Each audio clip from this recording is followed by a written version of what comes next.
So, meine Damen und Herren, der Lufthansa-Flug 440 nach Houston in Gott, Terminal deines Star-1-Partnern ist jetzt einsteigebereit. Wie bereits erwähnt, A standard terminal at a standard European airport. International departures area. 45 minutes remain until it's time for boarding the plane. Passengers have already checked in and are waiting to take their seats.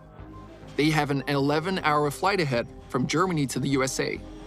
The terminal is boring, it's cloudy outside, the airline representative is calm and going through the motions.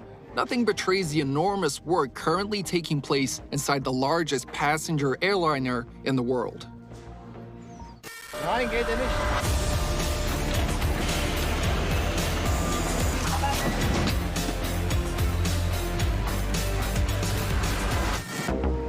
And of course, none of the passengers are pausing to think about the titanic work performed to build this monster. And most importantly, to teach it how to fly. Definitiv nicht geht, haben die Männer mir eben gerade gesagt, die kriegen das jetzt nicht hin.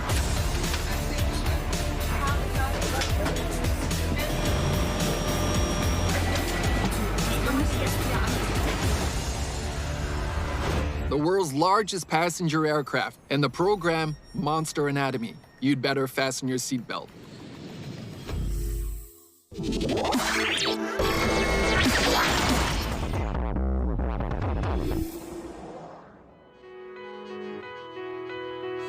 This plane had to complete a long journey before arriving at Frankfurt Airport.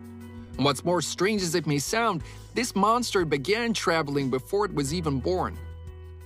After all, each A330 consists of 6.5 million parts and components produced by 1,500 companies in 30 countries all over the world. The A380 is the largest passenger aircraft in the history of world aviation. It's manufactured by Airbus. The maximum capacity is 853 passengers. The length of the liner is almost 73 meters. The wingspan is almost 80. The height is 24 meters. In fact, this is the height of a 9-story building. And the area of the 2 passenger decks totals 550 square meters, which is larger than the area of a football field. The A380 is such a complex and high-tech machine that none of the EU countries were able to take on this project alone. As a result, this giant aircraft came into creation thanks to its 4 parents: Germany, France, Spain, and Great Britain. The wings are made in the foggy Albion, the tail is made in the homeland of Columbus, and the final assembly is done in France. But the most complex and crucial stage, the production of the fuselage sections, was entrusted to the meticulous and scrupulous Germans. The fuselage of this giant consists of 3 huge sections: a nose, tail, and middle. It is also called the center section. All of them are manufactured here in a huge special hangar near Hamburg. A lot of time and thought went into selecting the location. On the one hand, there had to be an airport nearby, as many components arrive here by plane. On the other hand, the presence of a navigable river was necessary in order to— mind you, why a future flying monster needs a river, you will find out a little later. As a result, the plant was built on the banks of the Elbe. The fact that it flows into the Atlantic Ocean played a decisive role in the choice of location. To accommodate more passengers on the plane, Airbus designers decided to make it a full 2-story plane and not with a hump like on Boeing's, for example. This is where the 8 in A380 comes from.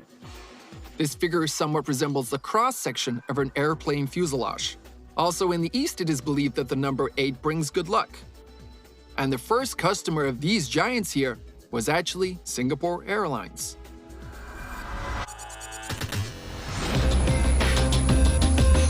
The fuselage sections are assembled on huge slipways. They're somewhat reminiscent of scaffolding. The parts of the casing are thoroughly inspected, checked, then technological hooks are screwed onto them, which are then used so a crane can lift the parts. Afterwards, individual segments are assembled on the slipway to form a finished part of the fuselage. It all looks like a huge 3D puzzle. In just one day, the body of the future section appears from a dozen pieces. There are 6 assembly slipways in this hangar. The section simply transfers from one to another, gradually drowning more and more in wires, cables, lines, hoses, pipes, tubes, air supply systems, and internal lining. Basically, what you have here is a giant conveyor belt where a section spends several days at each stage. The aircraft body consists of only 75% aluminum. The remaining 25% are special composite materials. For example, this part is the plane's tail, made of especially durable fiberglass. Based on its characteristics, this material is pretty much the same as aluminum, but significantly lighter. Theoretically, it would be possible to make an entire plane out of this, but it would simply be very expensive.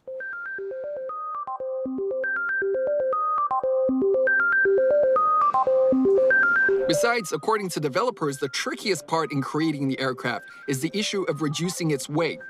This monster is so huge that its own projected weight could have prevented it from flying. This problem was solved not only thanks to fiberglass, but also augmented aluminum alloy. As a result, only 40% of the center section consists of volatile metals, while the rest is made up of composites.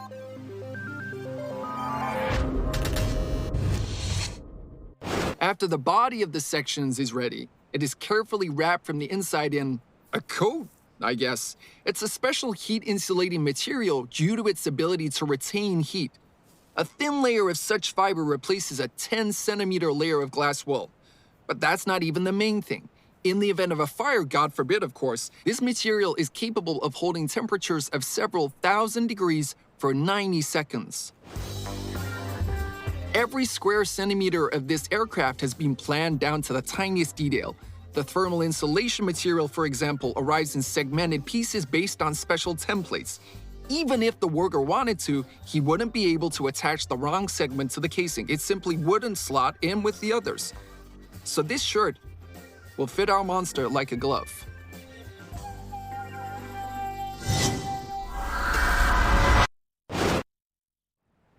We all know, of course, that an airplane is a tough nut to crack, but I'm afraid we can't even imagine how complicated it is. For instance, when we enter the passenger deck, we can't even begin to presume what's under our feet. Now you have a unique opportunity to see this. Hundreds of wires, 1,000 contacts, but you know what? This is just for starters. You should see what's happening under the ceiling.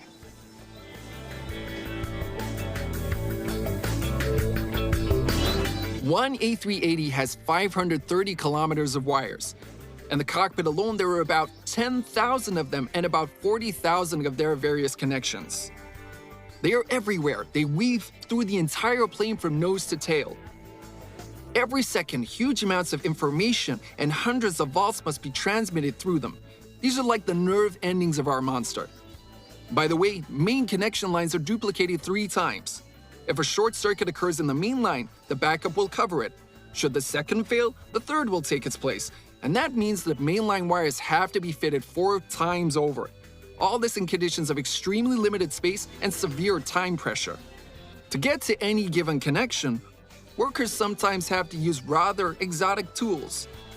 A dentist mirror, for example. But to be fair, this version's a little bigger.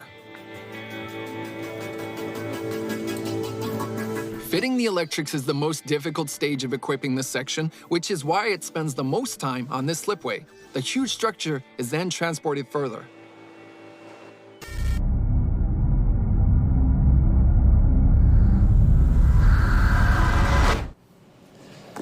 At this stage, air supply and air conditioning systems are installed inside the section. By the way, none of the air ducts are metal, aluminum, or even tin. They're made of fiberglass. And again, because it is lighter. In fact, all the air in the A380, and that's 1,500 cubic meters, is completely exchanged every 3 minutes.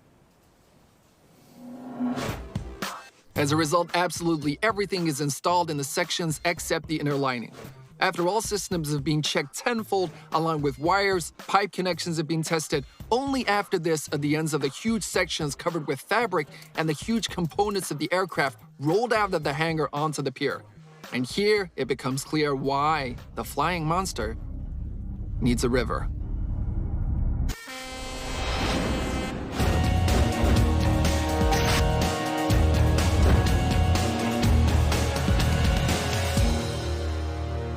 Naturally, the logistics for transporting the components of an A380 are crazy.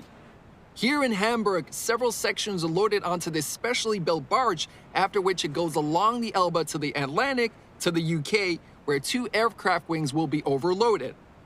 Now at that point, this ship turns around and heads back to France.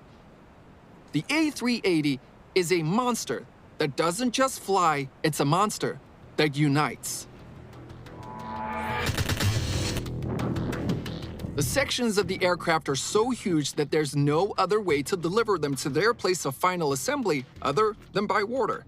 Huge fragments are loaded onto one of 3 River Sea-class ships specially commissioned for the A380. And so that onlookers have no doubt about their grand purpose, the side of each barge proudly boasts this inscription. Once again, due to the huge size and the high fragility of the sections, they did not even try to build a crane in this transshipment port. The parts of the future aircraft move inside the ship themselves, and to do this, the stern of the ship simply tilts down and the pier sags towards it, like a huge elevator.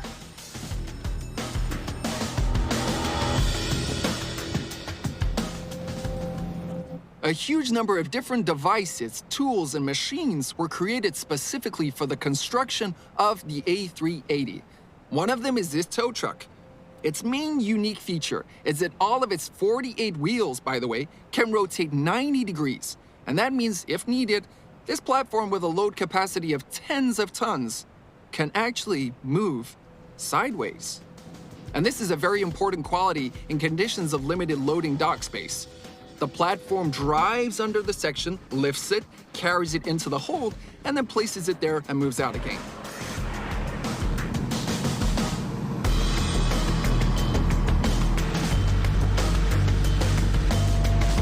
The whole operation takes about 15 minutes.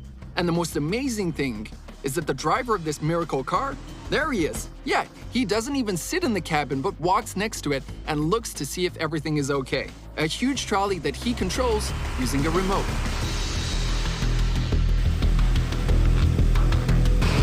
In just a few days, this huge ship with parts of the fuselage inside will be in Bordeaux, France. At the seaport of Pauillac, the sections will be loaded onto one of 2 river barges and sent up the Garonne. 100 kilometers of canals, sluices, and overhanging ancient bridges.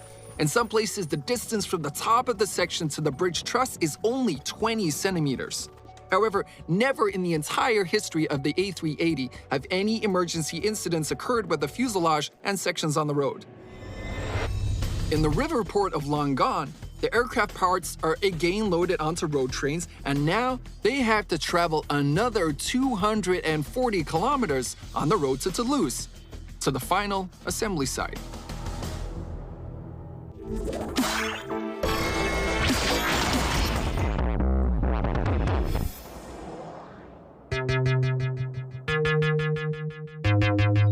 The path of our monster's components runs through small French towns.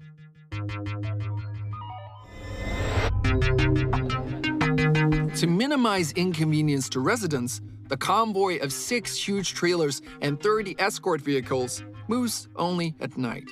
During the day, this huge convoy, stretching several kilometers, rests in specially constructed parking lots.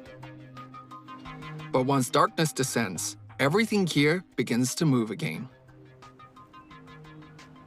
Okay, we'll do it as we always do. The weather conditions today are good, the road is dry, visibility is excellent. Arno, you're going to go in the front. Don't forget to remove the barriers in the cities. Speed is 15 to 25 kilometers per hour, no more. Good luck, everybody.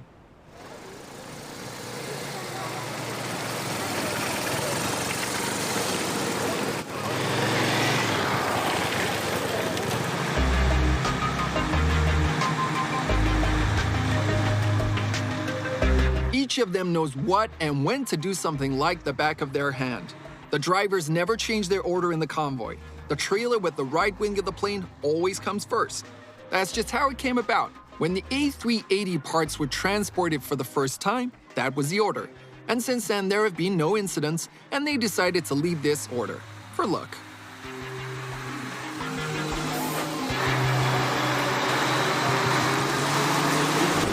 I transport different loads, but I consider this task the most interesting, albeit the most difficult, as all of it requires constant focus. On top of that, I'm first driver, but my two navigator operators always help me. One goes in the front, the other behind. They constantly radio in, telling me to drive a little to the right or a little to the left, but that's mostly necessary in cities, of course. The route along which the Airbus night convoy moves is closed off. A police car, technical service vehicles, and a motorcycle escort are up ahead. In France, they don't even escort the president's limousine.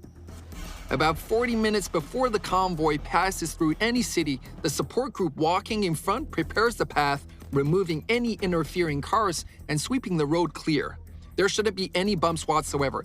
Then they unscrew the posts separating the roadway from the pavement, and all this is done surprisingly calmly and, of course, politely. All right, and there we go. Good evening, sir. Good evening. While passing through the city, the convoy's speed is reduced to 5 to 7 kilometers per hour. Huge sections of the fuselage literally hang over old French houses.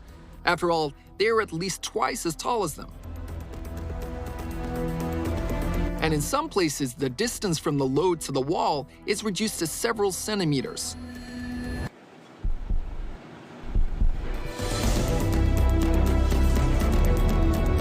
Here, nothing less than pinpoint precision is required from the heavy-duty truck drivers. A glittering line of trucks driving through narrow French streets. The giant components of the A380 here in Provence have long been an attraction of sorts. Despite the late hour, of course, many local residents come out to see the spectacle. For them, this night convoy is like an Airbus carnival.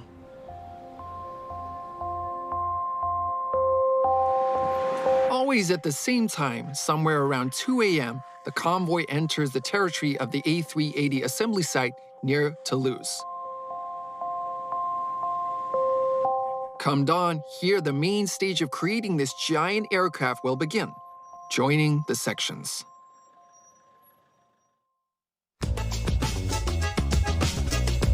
It's like Toulouse was specially constructed to be the A380 production site. Firstly, it is a very romantic city. It is also called the Pink City because of the peculiar color of the bricks. Secondly, it was here that Antoine de Saint-Exupéry, the famous writer who made millions of people around the world look at the sky differently, was born. Just like our monster, the A380.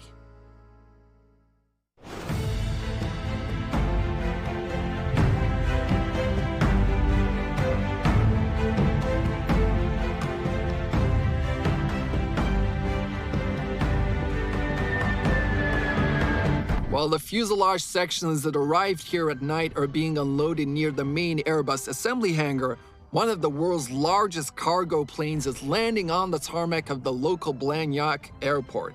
It's branded the Beluga, a name it received due to its external resemblance to the enormous deep-sea inhabitant. The powerful transporter has brought the tail of the A380 from Spain for assembly.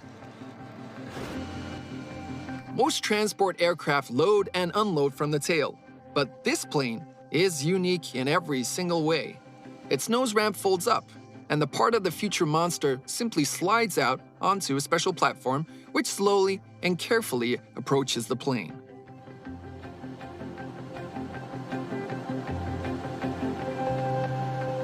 Only one component of the A380 struggles to fit into the belly of this huge whale, this beluga, the tail. And that's despite the fact that the diameter of the cargo compartment is 7.5 meters and the volume is 1,500 cubic meters. This fish has a large stomach.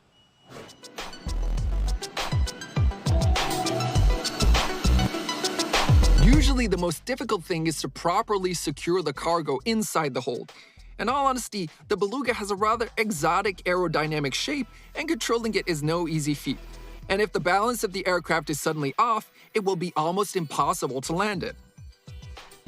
A special person is responsible for correct placement of the cargo. Oh, and he flies together with it, evidently to feel a greater responsibility for the work he's done.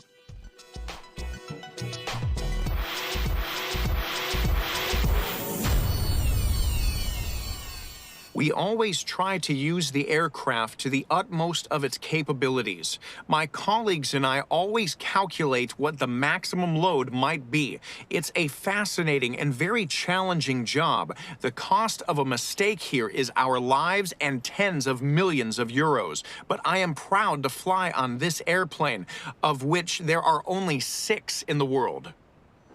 The Beluga spends at most an hour in the hangar, unloading, a quick inspection of the aircraft, checking all systems, and its wings up and back. In Spain, the next tail of the next giant aircraft in line is already waiting for its turn. Curiously, the parts of the future aircraft that the Beluga brings here to the plant in Toulouse are carefully sheltered and even enclosed in a very thick fabric. The area of this little case here is hundreds of square meters to protect the elements of the aircraft. There should not be a single scratch on them. Thanks to its impressive size, the Beluga can take on board 47 tons of cargo at a time. But because of this, its range of movement is very small. It's more reminiscent of the range of some light aircraft. This giant can fly only 1,700 kilometers. Still, for the distance from France to Spain, that will more than suffice.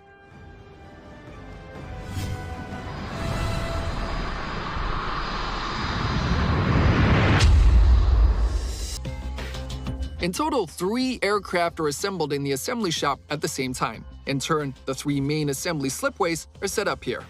When the fuselage parts take their place, the slipway, with a total weight of 1,200 tons, seems to envelop the future monster from all sides. The 3 sections of the giant aircraft's fuselage, plus 2 more wings, are assembled on this slipway, like some kind of children's construction set. Added to all that, this monumental work takes only 5 days. Here, by the way, is the place where the 2 parts join. Note that one section slightly falls over the other, so they end up overlapping. Here they are fixed with clamps like this. The sections are drilled and fashioned with rivets like this, and there are 3,000 of them here. So, oddly enough, the place where the 2 parts of the fuselage join is one of the strongest and most durable places on this plane.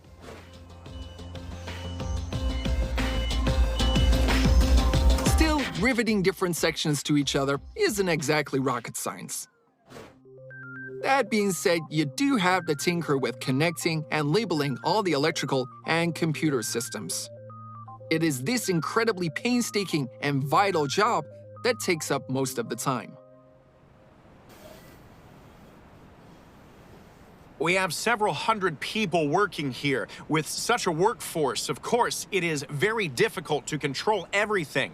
Tens of thousands of rivets need to be fitted and thousands of wires soldered. But we've established a setup in which everyone does their own part of the job, and then an inspector comes and checks it all multiple times.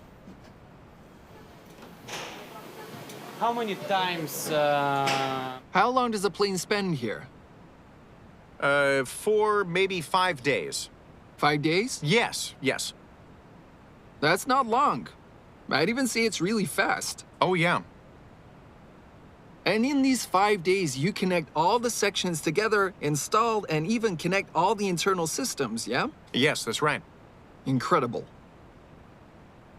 This is a very stressful job. The longest we've held a plane here was 7 days. But that only happened once.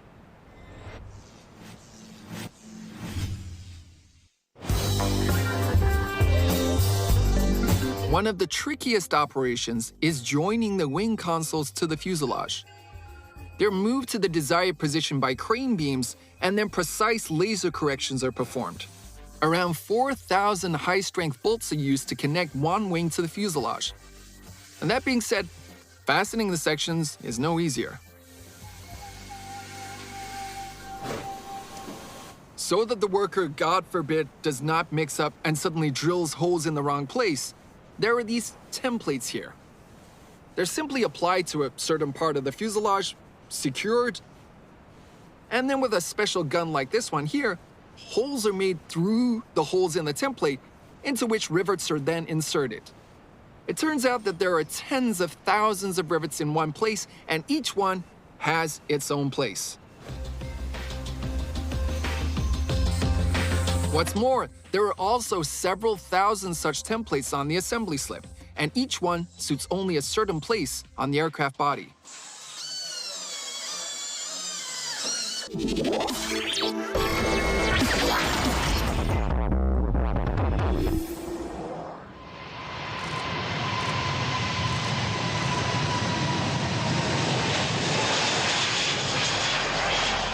Nowadays, an A380 lands or takes off around the world every 7 minutes. These giants transport more than 1 million people a month. The machine seems to be selling itself. Buyers are lining up and leaving with a smile. But Airbus continues to test and implement more and more new systems on this aircraft.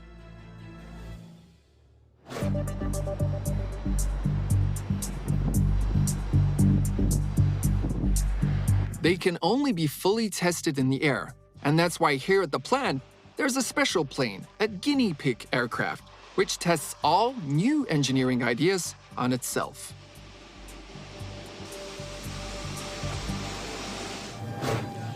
To be honest, the inside of the test A380 bears little resemblance to a passenger one, but rather a submarine or flight control center. All these complex computer systems monitor 20,000 different parameters every second. Suffice to say, the total length of the cables that connect the servers is 200 kilometers. Now you can imagine what a headache it becomes for on-site engineers when the connection in at least one wire from this bundle here, for example, is torn, and he needs to check every single one to find the fault.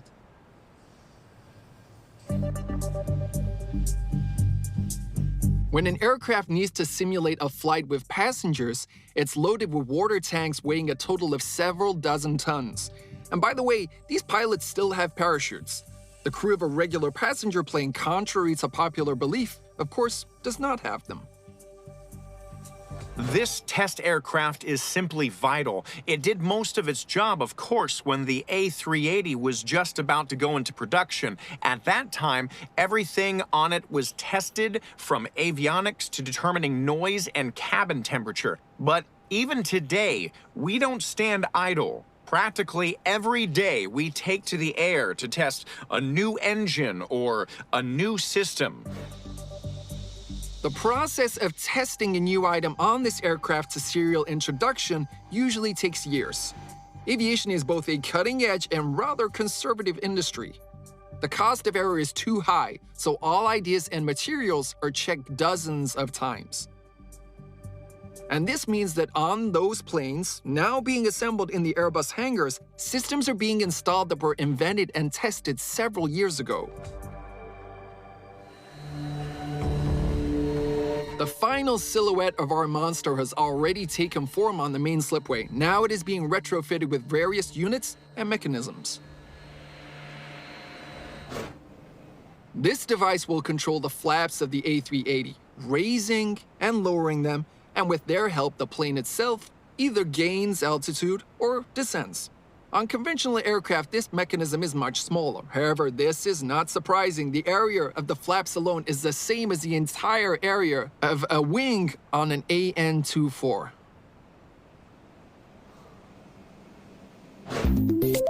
Several teams are working in parallel on the assembly slipway. One is responsible for the tail, the other for the right wing, the third for the left, and so on. It's important that everyone keeps in time with their schedule. After all, just one sluggish group of 4 or 5 people could delay the delivery of the entire liner, and this spells colossal penalties. One of the most critical areas is the installation of the landing gear, which, by the way, contains Russian titanium. This is generally the only element of this huge aircraft where products from our industry are at least somehow used. But to be fair, this can be deemed as a very crucial unit element. It takes on a huge load when landing. And of course, titanium is one of the strongest metals on Earth, the only one capable of handling the task, provided that the wheels don't fail. A set of tires for the A380 consists of 22 huge wheels with a diameter of 1.5 meters each. On top of that, they're so powerful and the pressure inside is so strong that you can't even believe that the sound is rubber, so completely feels like wood or, I don't know, plastic. And yet the load on these wheels is so great that the footwear for our monster has to be changed periodically. And that means about once a year. The planes that are on the slipways have yet to be painted. After assembly is complete, in this slightly unpresentable form, they fly on their own from France to Germany, where they'll be given the final polish. The only detail that's already shimmering with all the airline colors is the tail. In fact, there's an online camera installed under the ceiling in the assembly shop. The customer of the aircraft can see the feed from it, and from the tail, he can determine which of the 3 aircraft is his and what state of readiness it's in. Generally, the mechanism for selling an aircraft is approximately the same as when selling a car. Next to the main hangar, Airbus built something like a car showroom, or better yet, an air cabin, specifically for potential customers. Here, the buyer can get acquainted with the equipment, make some tuning selections, even order the color of the upholstery. Any whim for your money. Hello? Good afternoon. Welcome on board the A380. Please show me what you have here. Yes. So if you want to follow me, we'll see some... Well, do you see how much space there is? I mean, name another plane where you can encounter something like this. It's hard to believe that this is a plane. It feels like the living room of some reception hall. If you look at the cabin, this is the widest cabin in the sky.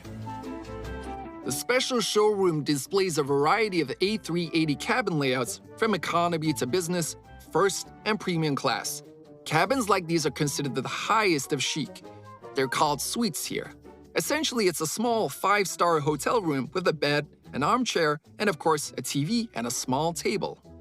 If you wish, you can even invite someone into such a cabin. It won't be crowded, but that said, you won't achieve complete privacy here, as the side wall of a suite is only 1.8 meters high. According to aviation rules, stewards must see what is happening to a passenger at all times. So now, as you can see, we're entering the business class cabin, and here we have beautiful armchairs that actually convert into beds. Everything moves, everything goes lower. I feel like I'm in a spaceship in some kind of sci-fi movie. Yeah. Sweet. There's even a TV. I mean, well, yeah, I'm in the future. It'd be nice to fly in these conditions somewhere from, I don't know, Moscow to Vladivostok. Not like I usually do. Comfort is perhaps the main trump card of the A380 developers. This is where the main emphasis is placed. Airbus is especially proud that this monster has the quietest cabin in the history of world aviation. Standing at the top deck bar and listening to music, it's easy to forget that you're even on an airplane. What's more, in-flight comfort is created not only for the passengers, but also for the crew. Another of the numerous features on the A380 is that it's claimed to actually have the largest and most comfortable crew rest cabin. But it appears to be big only by French standards, as I have to tilt my head a little. Nevertheless, it's got everything you need to relax: a bed, a TV, even a phone. Basically, it's pound for pound a small hotel room. But so that the crew members don't forget that they are still at work, the affectionate French attached the sign "one person only" near each capsule, just in case. In fact, the dimensions of this compartment are standard for any A380. Everything else can be changed. Now, the most popular layout is the passenger compartment divided into 3 different classes.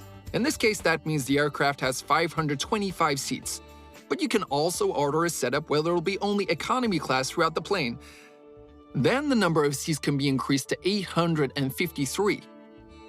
However, for some reason, no one has ordered that one yet. Still, the interior and the seat are, as they say, add-ons. The interior of the A380 will again be fitted in Germany, and the plane must fly there itself. To do that, after assembly on the slipway, it will have to pass an extremely tough exam. Once the aircraft is fully assembled, it needs to be fully checked to make sure everything is correct. Interestingly, this process takes the same amount of time as the assembly. It happens in this hangar, plus they also install the engines. As a result, about 3, sometimes 3.5 fully finished aircraft are rolled out from here per month. I mean on average, of course. That means only 35 to 40 monsters are assembled here per year, and the concern's order portfolio includes hundreds of aircraft.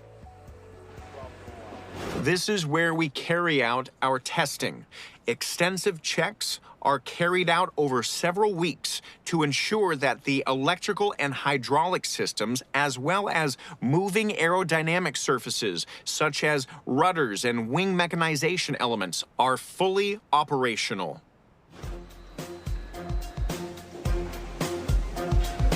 A thorough and lengthy check is performed on all engine systems.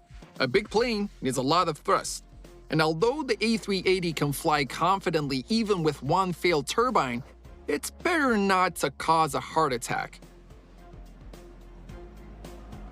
The A380 has 4 hearts, giant engines each packing 70,000 horsepower, and each of them burns hundreds of liters of aviation kerosene in just 1 second. Interestingly, these turbines for the A380 can be made by 2 completely different firms competing with each other. The customer himself chooses which engine he needs, and any of them will fit here like a glove.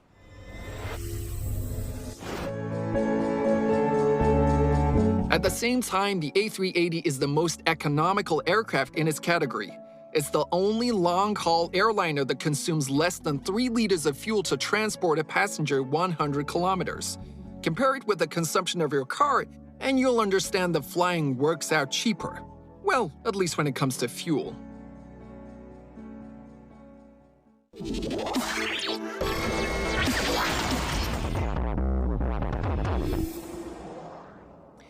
After all checks are complete, the aircraft moves out of the workshop and onto the airfield to perform what's known as a pressurized cabin test.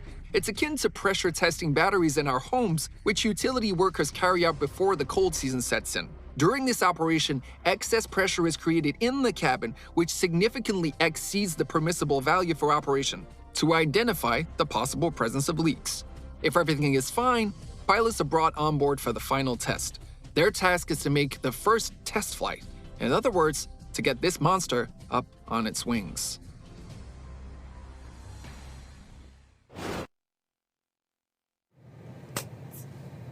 The A380 cockpit is almost the same as any other Airbus aircraft. The company specifically makes them the same so that pilots can more easily transfer their flying knowledge from one type of aircraft to another. But they made an exception for this monster. Overall, the set of instruments is the same, but the displays are almost 1.5 times larger, as a big plane needs big monitors. Romantic French pilots claim the first flight for any A380 is like a first kiss. Unique, each one has their own, and it's always beautiful. After all, only from this moment on can this huge and complex airline be rightfully called an airplane. In the Frankfurt terminal, passengers are still waiting for their invitation to board. The calm, unabashed appearance of the A380 outside still leaves no doubt about its reliability. Meanwhile, inside the monster, tempers are flaring for real.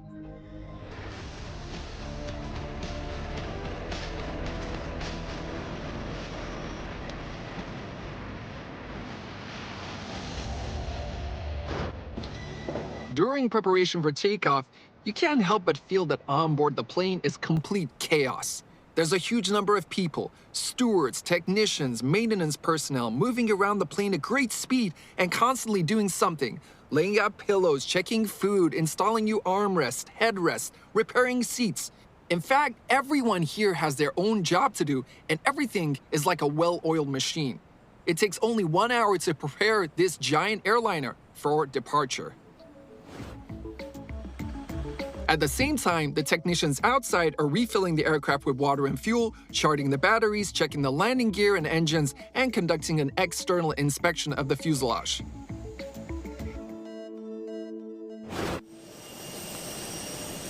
While the plane is parked, its engines are switched off, so the air conditioning and heating systems aren't working.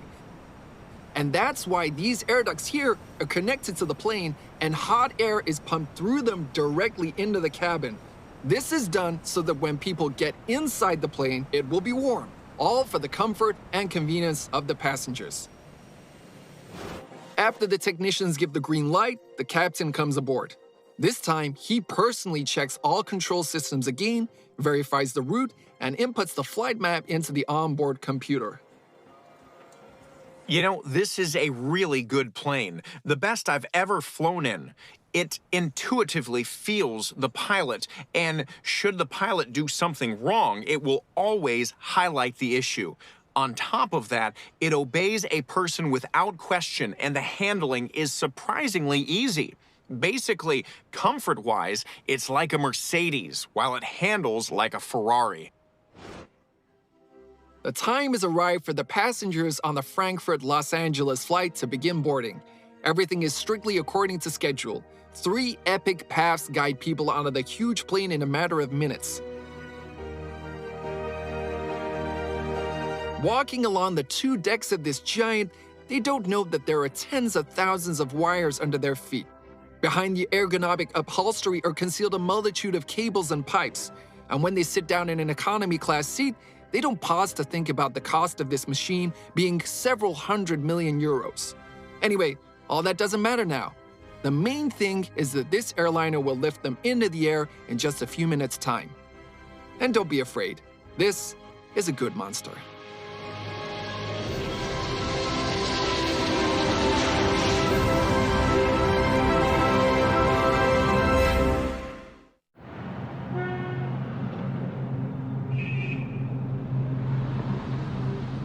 Almost all of the machines that move around our planet, on our planet, and even from our planet, run thanks to hydrocarbons. Humanity burns about 80 million barrels of oil a day. At the same time, its current deposits are quickly depleting. And this makes us go further and further and further in the search of black gold.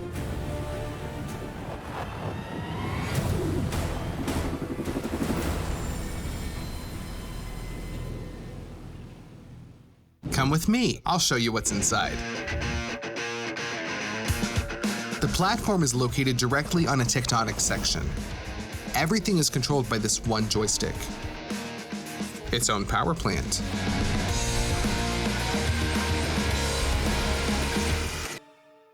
That pause would cost the company several $1 million.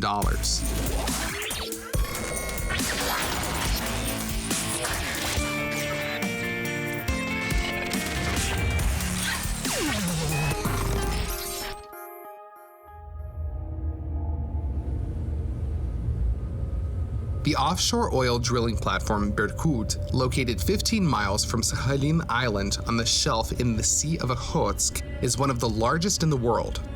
It's a huge 6-story, fully autonomous plant on giant reinforced concrete piles, which not only drills new wells, but also simultaneously extracts several thousand tons of oil from a huge depth every day. It's a real monster with an incredibly complex anatomy.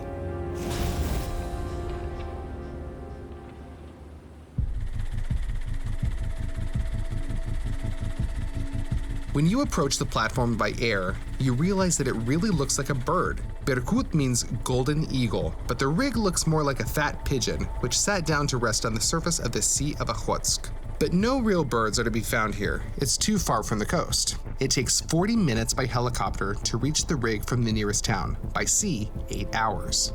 Ships typically deliver equipment and provisions to the platform, and personnel for the next shift arrive by air. When the fickle regional weather permits, of course. Well, what can I tell you about Sakhalin? The island sees nice weather, well, not often, but here on the platform it's even more rare. In this kind of fog, for example, a helicopter can't fly. So sometimes the workers are forced to wait for the weather to change for days or even weeks after the end of their shifts. Berkut is built on a gravity-based structure. That is, unlike floating platforms, it stands firmly on a reinforced concrete foundation which is fixed to the seabed. The base alone weighs 160,000 tons. It was made in Russia, not far from Vladivostok, and towed to this place over 1,200 miles away. Essentially, it resembles an inverted stool. Once the hollow lower part of the base was flooded with water and the platform sat on the seabed, all that remained was to carefully place the upper part of the platform, with all the equipment in the living area, on the legs, sticking out above the surface of the water.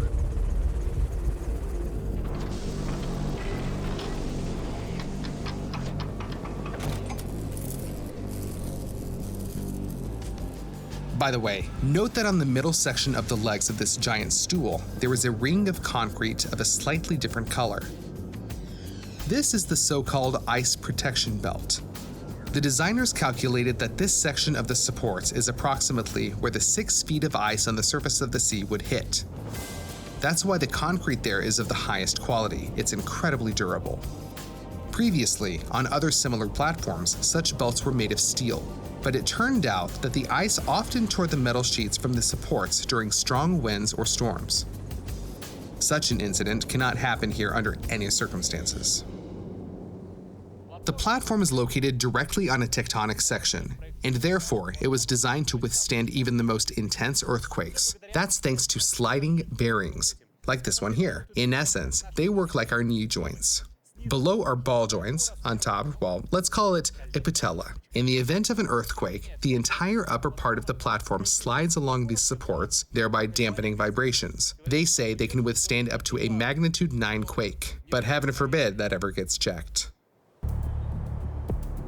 Again, in order to compensate for vibrations during earthquakes, all the pipes and oil wells that go from the upper part of the platform to the lower one have joints here which are covered with black reinforced rubber cuffs. These couplings allow the pipelines to shift at the connection points relative to their axis and thus provides a guarantee that they won't burst if something happens. However, this is just one of the many ways to protect equipment from unforeseen incidents.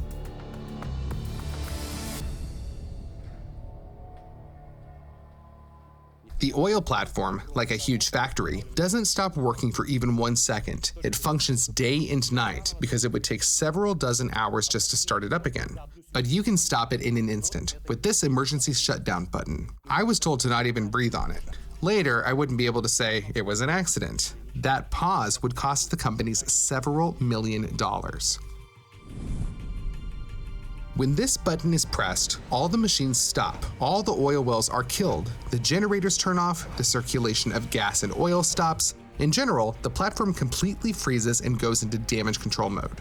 This protocol, by the way, is the same for all offshore production platforms, and it was written based on accidents that happened in the past.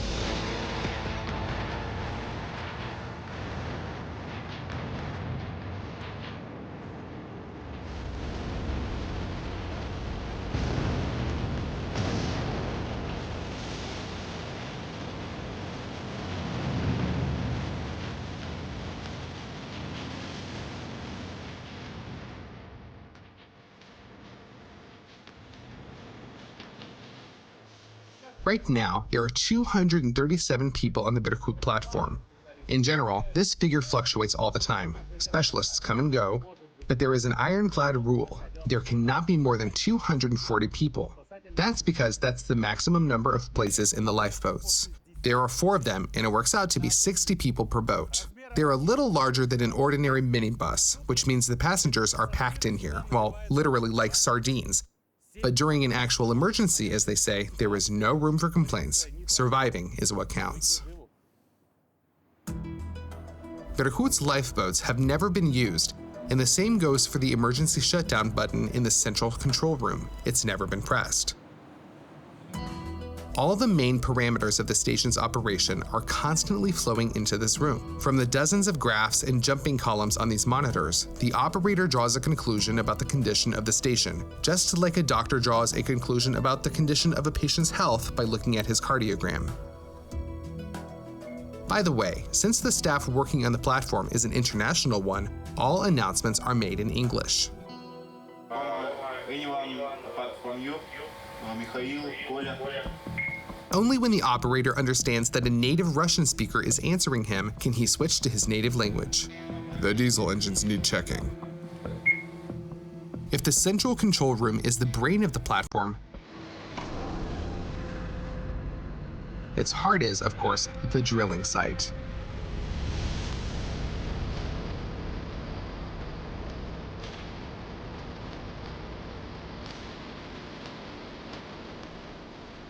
It's located at the very top, on the 6th story of the platform. Its lofty position in the structure comes despite the fact that the drill pipes in the drill itself, so to speak, drifters call it the bit, goes over a mile under the platform, and accordingly, deep into the seabed.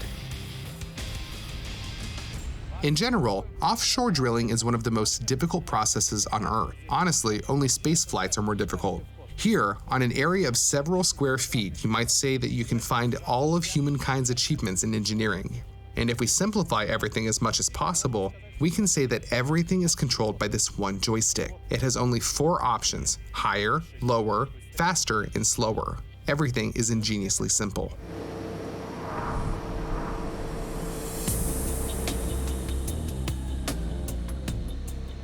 Well, this, I repeat, is if we simplify everything as much as possible. But if we go into a little more detail, the joystick controls the manipulator, which in turn pulls out or puts the drilling tool and pipes into the well. They are more or less looking for oil by touch.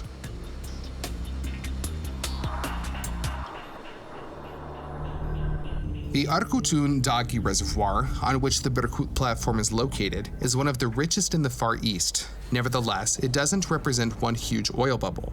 It's a multitude of large and small cavities filled with hydrocarbons. Dozens of wells diverge from the platform in different directions underground, sometimes going 3 or even 4 miles to one side. Wells, like the mouth of a mosquito, foot by foot, look for oil-filled cavities so that they can then begin to suck it out from them and bring it to the surface. It turns out that under Berkut there's a whole cluster of wells, and every few months another one is added to the list.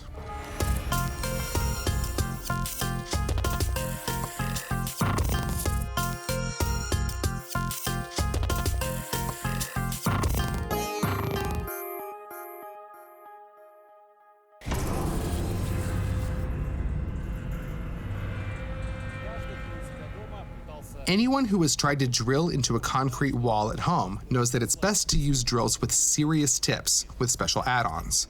Well, here it's about the same. The drill itself is made of high-strength steel, and the cutting elements are made of artificial diamonds. This is almost like a piece of jewelry, although it looks pretty brutal. And in case you were wondering,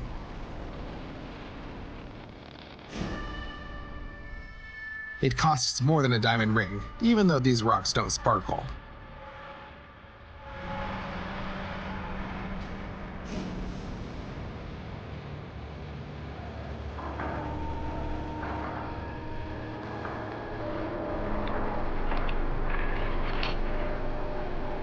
This is how more and more sections of long pipe are screwed on top of the chisel, which rotates the steel worm at high speeds. The whole construction bites deeper into the rock, going further and further until the drillers find and form a well.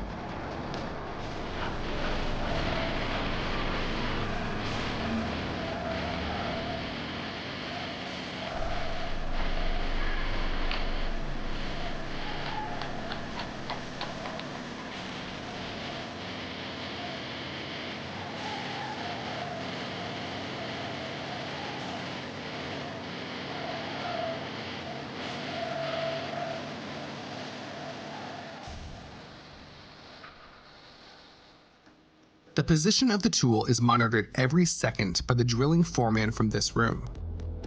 It's called the doghouse by those who work there. Its walls are made of armored, heat-resistant glass and are reinforced with a steel grille on top. Oil or gas can escape from the well under enormous pressure, and these protective layers can save the lives of those who are inside. However, this is already a last line of defense. One level below the drilling site, there is a unit that will not, in principle, allow any such incidents to occur.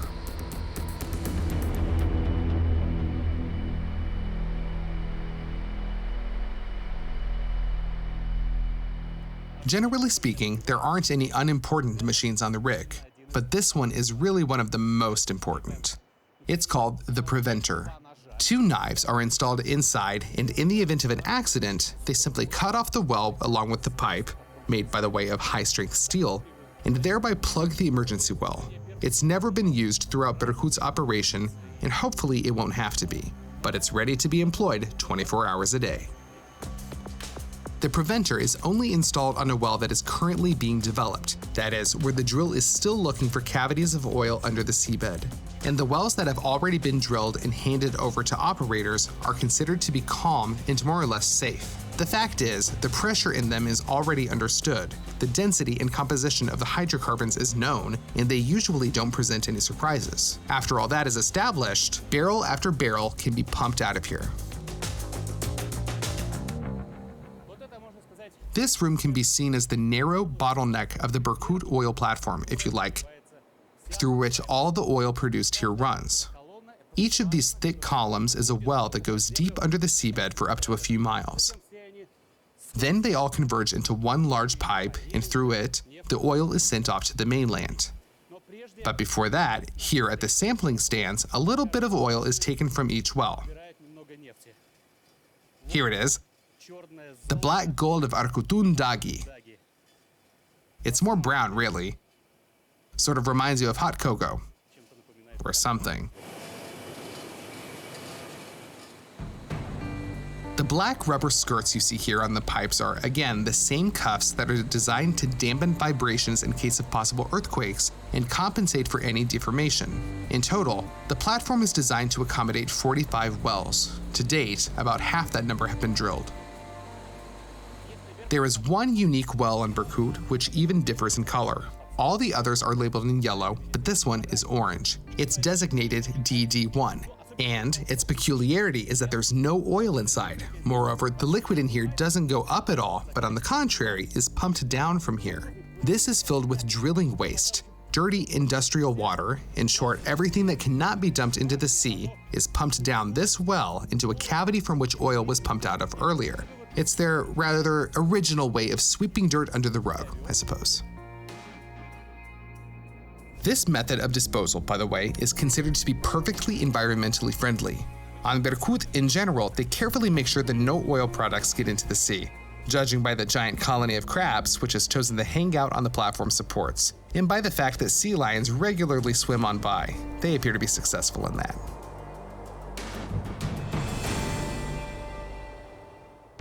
But back to the spoils. The safety and operation of the wells through which the oil enters the platform is ensured by equalizing the pressure inflicted on it. The thing is, the pressure on the surface is normal, atmospheric, but underground, inside the oil cavities, it's enormous because miles of earth and water rest on it, pressing on the pocket from above with their weight.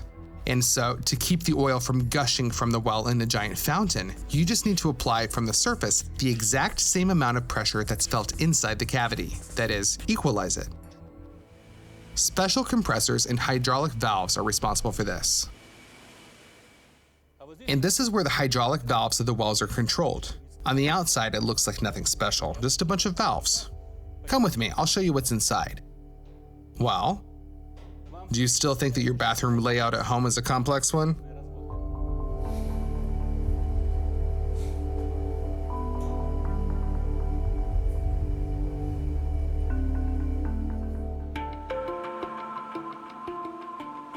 Speaking of bathrooms and fresh water in general, it's made right here on the platform. Water from the sea is desalinated using this machine. It looks pretty intricate, but in fact, it's just a reverse osmosis filter, the kind that many of us have under our kitchen sinks at home. Salt water from the Sea of Okhotsk is pushed under pressure through a membrane that has many holes in it. But the openings are so small that only water molecules can pass through them. Salt and other impurities are caught on the membrane. All that's left to do is to change the filters on time and to be mindful of water consumption, of course. What is most striking on Berkut is not the abundance of various machines, but how compactly they are all packed in there.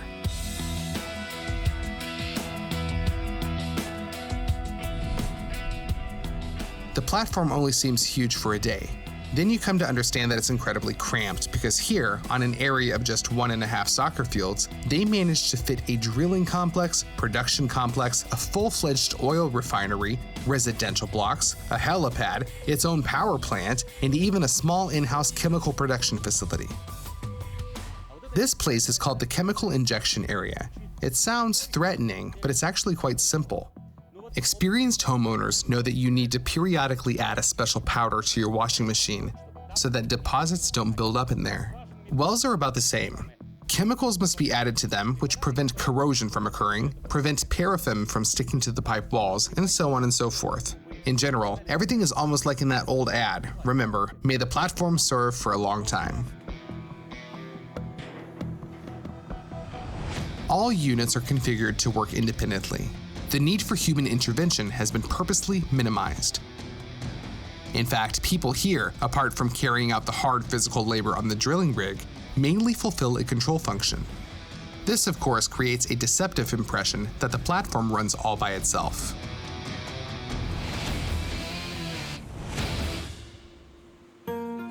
The only place you're likely to find a crowd on Berkut would be in the holiest of holy areas of the structure, the dining room. Jokes aside, the dining room is one of the most important places on the platform. It works around the clock, and here you can not only eat, but also come at any time, for example, for a cup of coffee.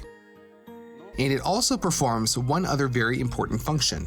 It is the main gathering place in the event of any abnormal emergency. Well, and as for the food itself, everything is simple and straightforward.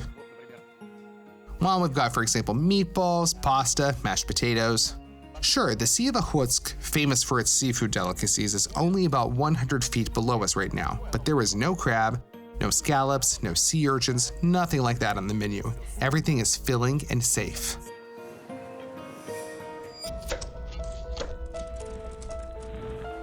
At the same time, though, it's all very tasty and incredibly high in calories. The portion sizes are huge. During the 6 days that we stayed on the platform, I personally gained 6 pounds. Here, in principle, they approach any production on a grand scale, be it oil production or cooking dinner. And all these processes require a huge amount of energy. I'm not talking about the dining room anymore, of course.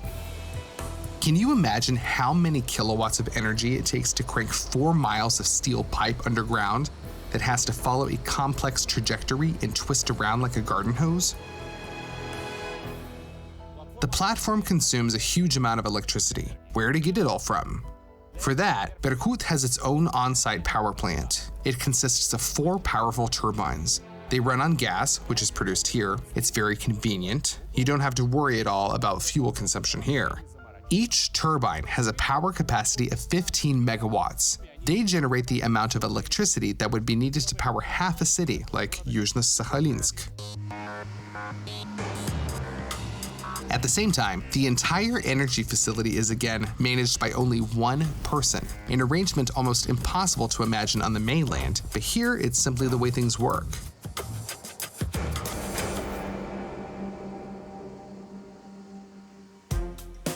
And although the work at Berkut is incredibly difficult, this is the very case when there are literally no irreplaceable people here. No matter what important position you hold, at the end of your watch, a helicopter will arrive and bring someone who will replace you. Again, only when the capricious Sakhalin weather permits it. There's almost no wind blowing here now, but sometimes it gusts so hard that this net has to be kept on the helipad. It's called an anti-slip net, and it's necessary to keep multi-ton helicopters from simply being blown off of here into the ocean. So despite the fact that people here live, well, as in that very song, near where the sun rises, the place is actually quite far from being a romantic one. However, many of those who work on Berkut disagree with me.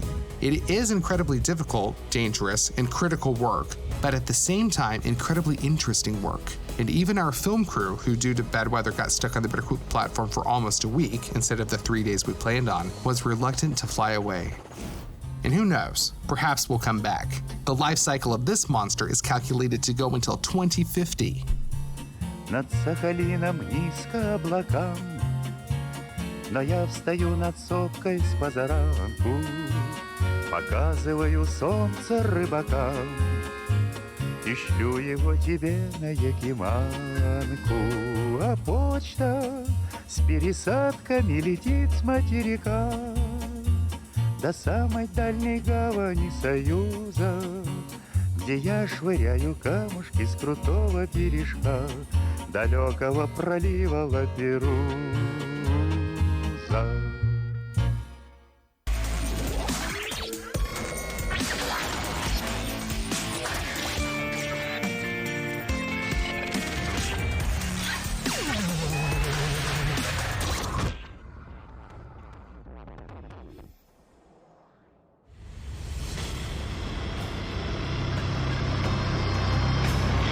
Coal mining starts with so-called strip mining. The waste rock under which the fossil fuel is hidden must be removed, in other words, stripped. And that's where the term originated. Most often, the rock is blown up.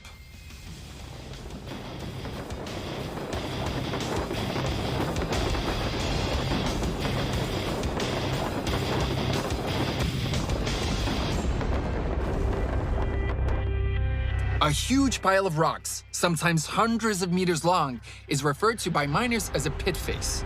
This term migrated to open pit mining from its underground counterpart. An excavator arrives at the pit face to scoop up the rock, and then come the dump trucks.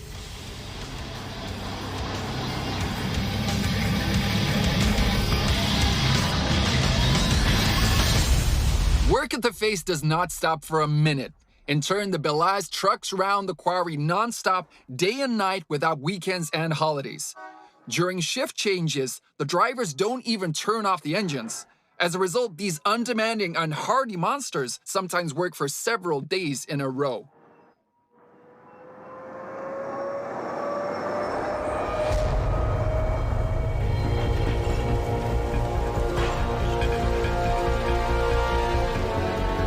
In winter, when the temperature here in Western Siberia drops to minus 45, the dump trucks are not turned off for weeks at a time. It is not an easy task to start them in the cold.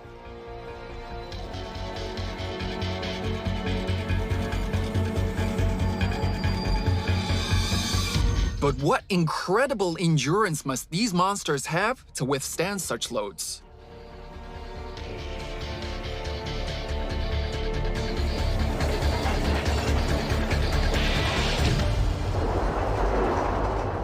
The rock, for starters, is incredibly heavy. Secondly, it's very hard. And thirdly, it has sharp edges. As a result, in a few years, these rocks scrape at the Belaz body almost till there are holes in it. So every 4 years, this body is coated with new sheets of metal. And that's it. After that, our low-maintenance monster goes into battle again.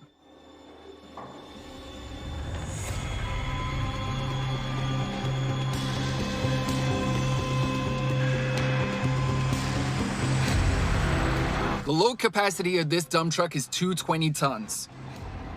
During one shift, it transports so much rock from the face to the dump that it could easily fill several Olympic swimming pools. It truly is a monster. Fully loaded, it weighs more than a Boeing 747 and can literally move mountains. But how on earth is it made?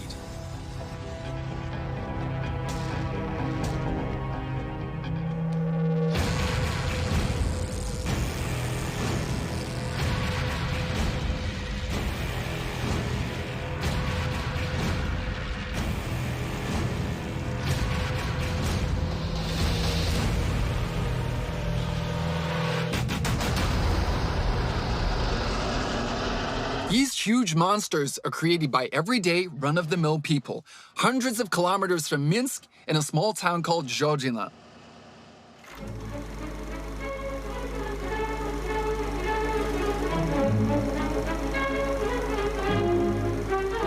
Now, the choice for the location of the Giant's factory may appear a little strange to you. There are no large quarries nearby where the finished Belazes could be sent, no metallurgical plants from where it would be logical to take steel for manufacturing these monsters, and no large power plants, as after all, creating this vehicle consumes a huge amount of energy.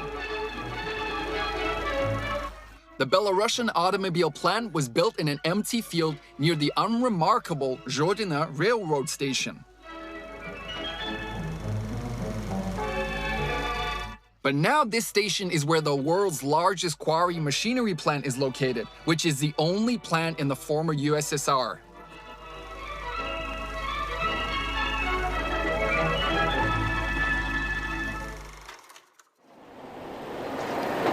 The Belaz is a unique machine, so most parts for it are not purchased, but made right here.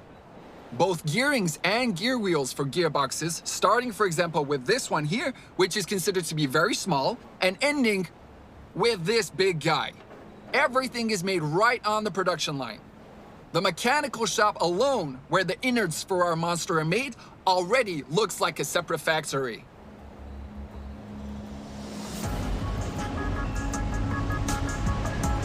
In the shop, a huge number of machines are lined up in several rows, one after another, according to the production sequence. Parts are passed from one machine to another until it is completely finished. This setup was invented and built here in the 1960s. That time was an era of high motivation.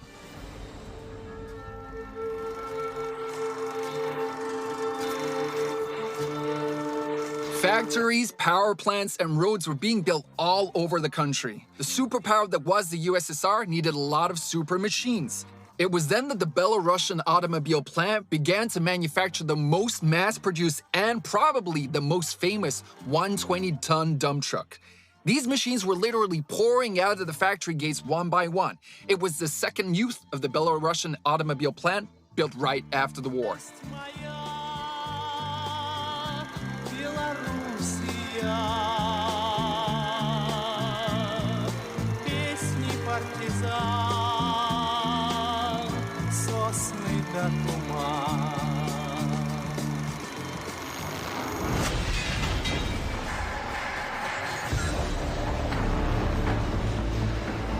However, here today, they produce dump trucks with a payload capacity of 220 and even 360 tons. To do so, new equipment and new approaches to production are needed. The insides of these monsters are not made via a line system as before, but in one place on modern 5-axis milling machines. Essentially, the turner just needs to set the workpiece correctly, and then the computer will do everything by itself.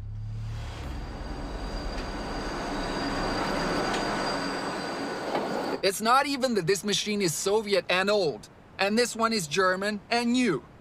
The point is that it uses this chisel cutter as a cutting tool. In one go, it scrapes off a fraction of a millimeter of metal. And here, use this kind of cutter, it spins at breakneck speed.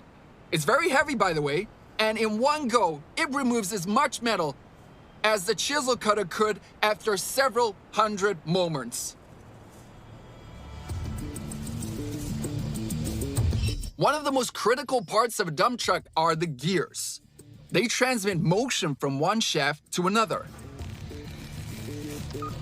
There are a lot of gears or gear wheels in a dump truck, so the accuracy and speed of manufacturing these parts directly affects the production of the entire truck.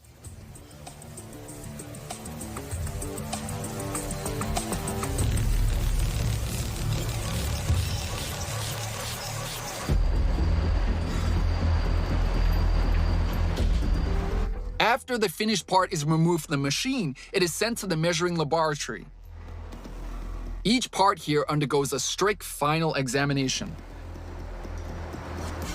A special device with an artificial ruby on its tip probes the item and checks its parameters against those of the electronic blueprints on the computer.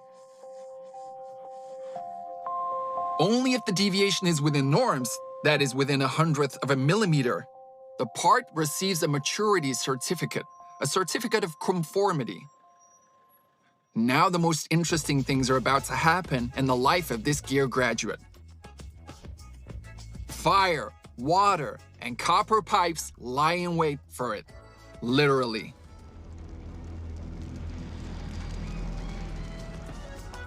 As you know, to be healthy and strong, you need to temper yourself. Now, this statement applies to metal as well. Once off the machines, our gears are still relatively soft. Otherwise, we simply wouldn't be able to cut these cogs' teeth. So to temper the gears, they're heated in this furnace at 950 degrees and then immediately plunged into cold water. So you get the sauna effect. Basically, our monster gets the same treatment as humans do.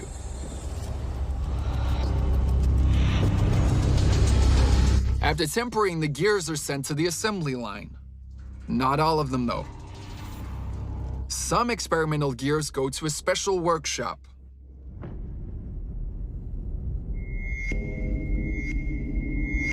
While their function isn't one to be envied, it's certainly to be revered. They will have to sacrifice themselves for the sake of creating new mechanisms and machines. All new parts of the Belaz undergo mandatory testing here in the so-called experimental shop, a place where they are cruelly mocked. Well, that is, they are tested, compressed, stretched, checked for strength, wear resistance, and so on. Basically, before a gear like this, for example, goes into production, about 100 prototypes will be mercilessly destroyed here.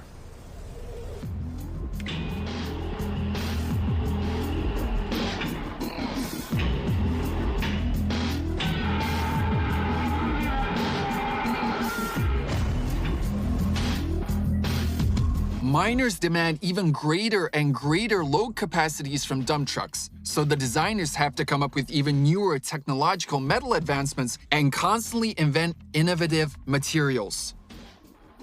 Without exaggeration, the Belaz experimental shop is at the cutting edge of progress. From conception to implementation of an idea, it takes only several months.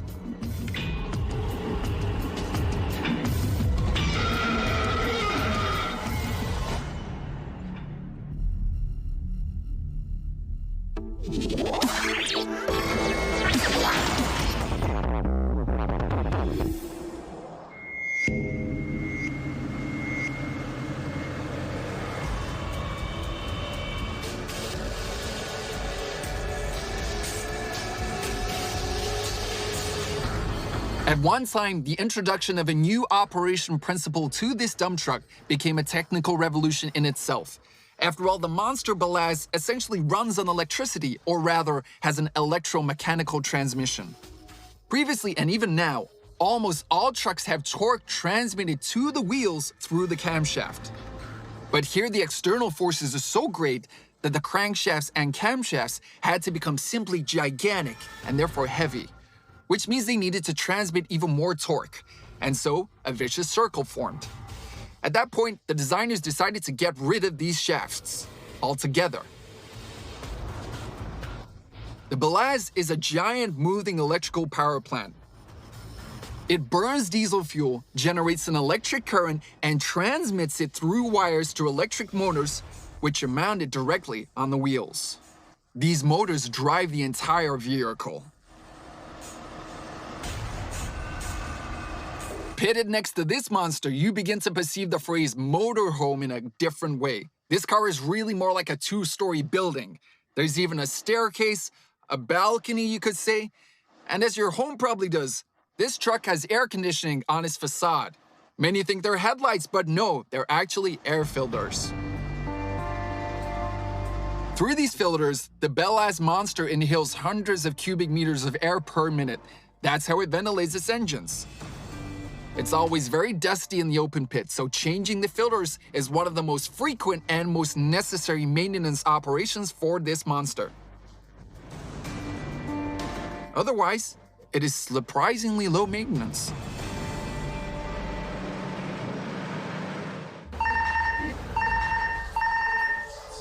Yes, hello. How may I help you? At an open pit mine in Western Siberia, 1,000 kilometers away from Belarus, Jordan and Belaz trucks continue their struggle from the pit face to the dump and back again. Any damage on such a monster can stop the work of half the quarry. Therefore, the condition of the Belazes is monitored around the clock in real time in a special situation center.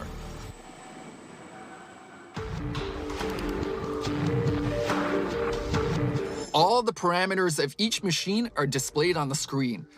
Location, load, fuel reserve, even engine temperature.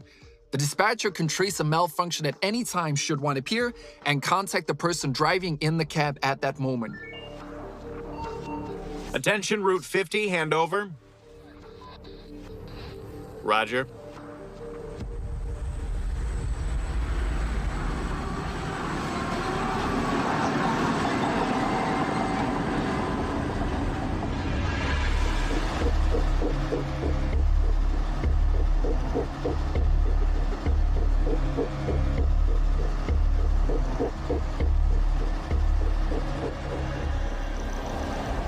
The cab, I must say, is very spacious. However, Belaz designers mustn't have heard of such a concept as ergonomics. And again, it isn't needed here. Other than that, everything is like in a normal car. There's a dashboard, an onboard computer, climate control, there's even a cigarette lighter.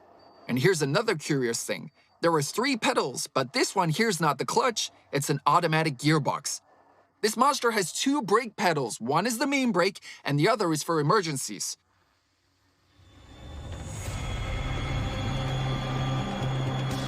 While it happens rarely, there are still cases when both of them fail. To avoid catastrophe, all roads in the quarry must be paved on one side with artificial mountains of waste rock. Should anything go wrong, the driver can simply steer the truck into this obstacle. The Belaz will ram into it like a bull into a gate and stop. And after that, there won't even be any dents on its sides, as its body is made of high-strength alloy steel. It can only be cut with a plasma or high-temperature gas torch.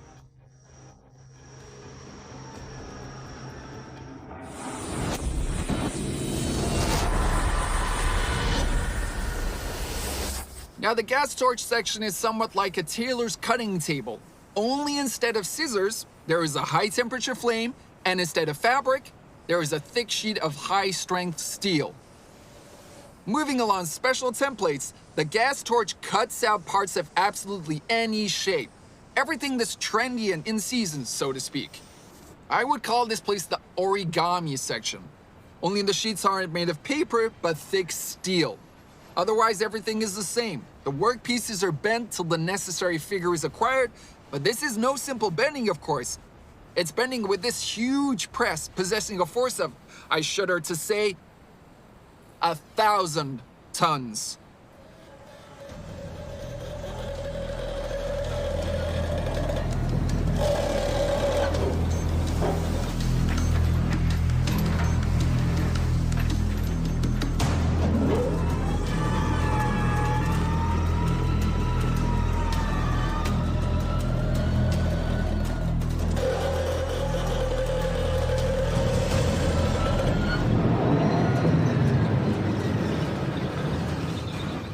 This part here, which looks more like a huge bell, is actually just a gearbox cover installed on each wheel of the Belaz.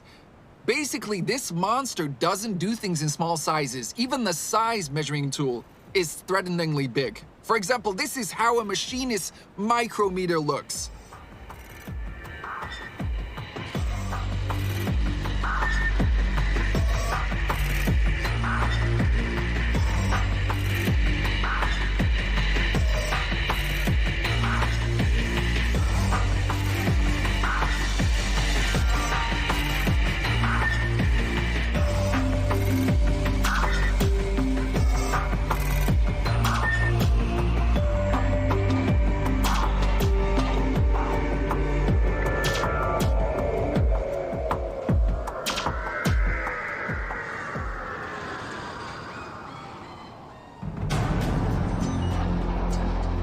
Our coal mine in Western Siberia has a problem. One of the 220-ton Belaz vehicles has suddenly stopped.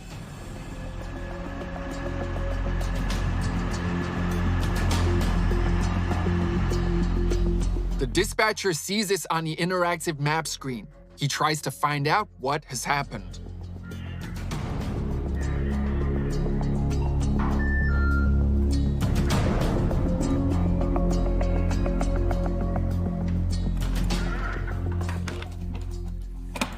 Base control. 246 isn't moving. The giant dump truck has a problem with its undercarriage. A boulder got caught between the rear axle wheels and jammed them. It's not a problem to remove it, but it may have damaged the tire. To check this, the Belaz is urgently driven into a box.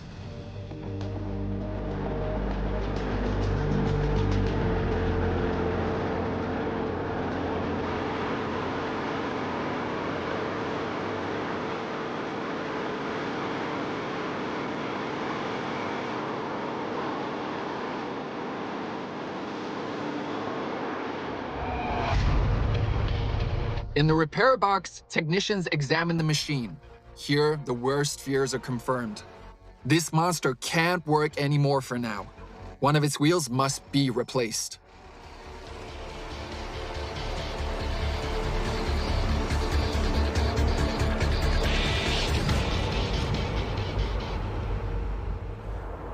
The problem with the wheel is this tear here. A piece of rock with a sharp edge has pierced the tire tread all the way down to the breaker very deep. I'm going to show you. About 5 centimeters. This tire needs to be repaired immediately or it could tear right open. And a tear in a tire like this is a bomb exploding. They say it leaves a crater half a meter deep.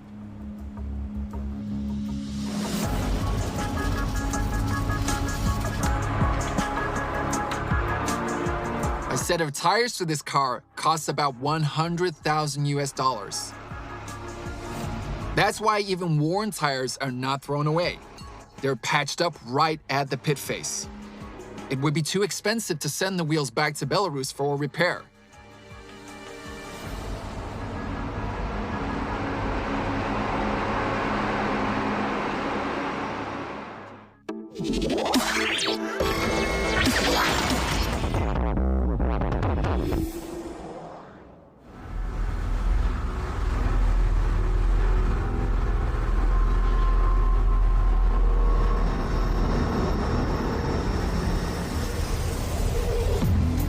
The wheels for the Belaz are made at another Belarusian plant in Babruisk. It was specially built to supply tires for heavy quarry equipment. The wheel of a 220-tonner is a one-off product and therefore almost entirely handmade.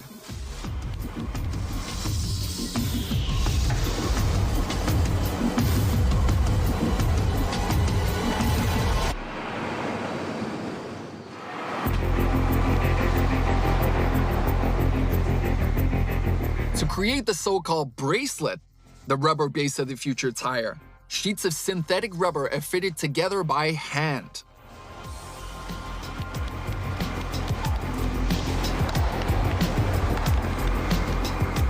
Layer by layer, the workers build up the base of the tire. Several different grades of rubber with different properties are used here. After vulcanization, they are all sintered into a homogeneous mass. But in the meantime, the bracelets are put on a hollow mold, one by one.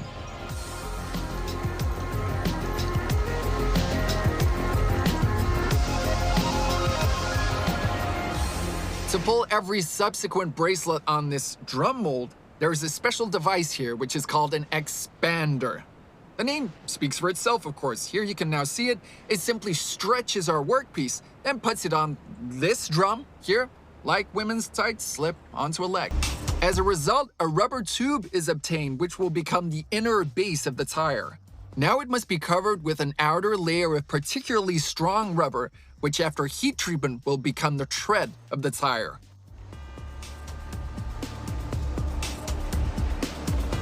For this purpose, a special mixture of rubbers is melted and mixed in a device that resembles a meat grinder and then pushed through a so-called extruder in the form of a thin strip.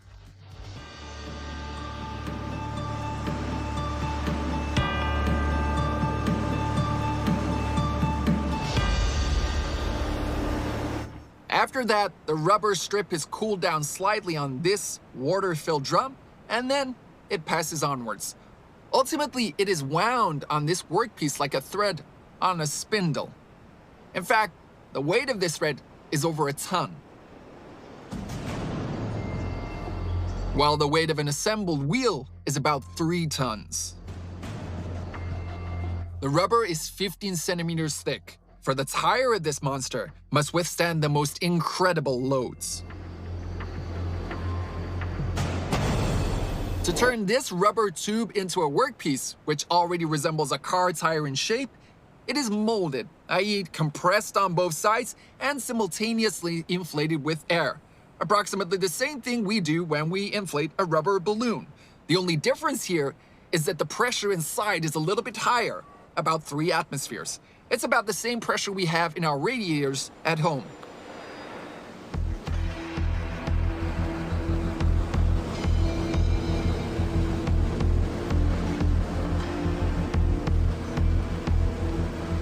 After molding, the workpiece already acquires an appearance close to that of the finished wheel. However, now it's just a layer cake containing different grades of commercial rubber and steel wire. And it's a soft cake at that. For the wheel to be able to withstand the weight of a huge Belaz, it needs to be vulcanized. This process takes place in huge ovens called autoclaves.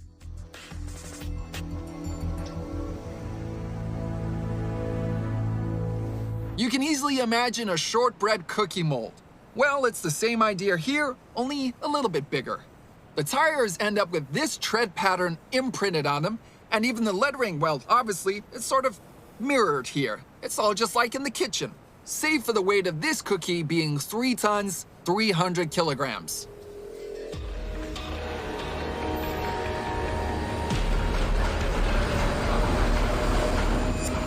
From a chemical viewpoint, during vulcanization, the disparate molecules of rubber are built into a single spatial grid.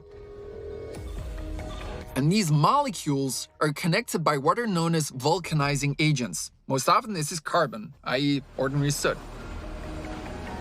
The wheel workpieces are loaded into the autoclave in a stack, one on top of the other. From above, the furnace shaft is closed with a multi-ton casing, and that's it. Now, all that's left is to wait. The process takes 12 hours, give or take.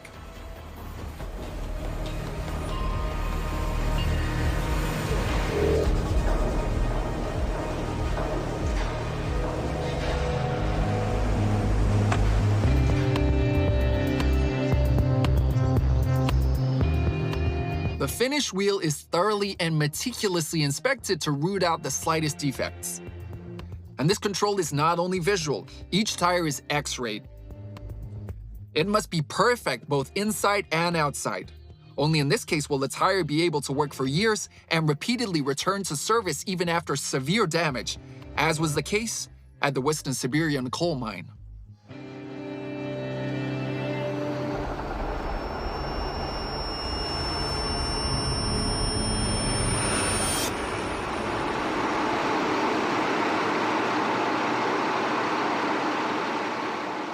After the repair, the wheel looks like this. They simply put a kind of patch where the piercing occurred, a patch made of especially strong rubber. I've got a sample here. No matter how hard I tried, I couldn't tear it. So now this tire will last for several thousand kilometers without any problems. Touch wood, I wouldn't want to jinx it.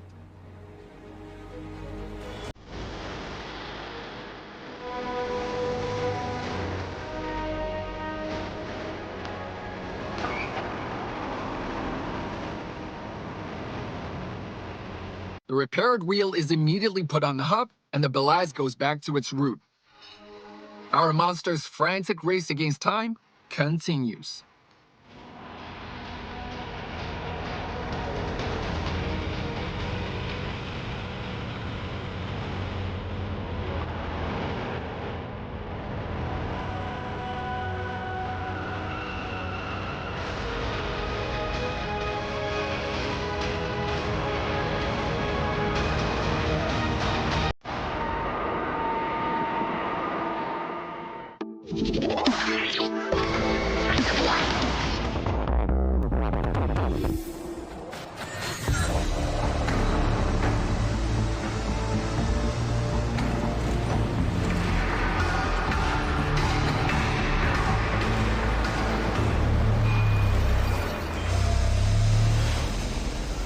The absolute record time for changing all 4 wheels on a car is 2.5 seconds, which was set at a pit stop during a Formula One race. But here they set their own records. This wheel assembly here, weighing about 5 tons, just takes 10 minutes to install. And here, by the way, there are 24 nuts, each measuring 41 millimeters in diameter. The nut driver generates a force of several hundred kilograms.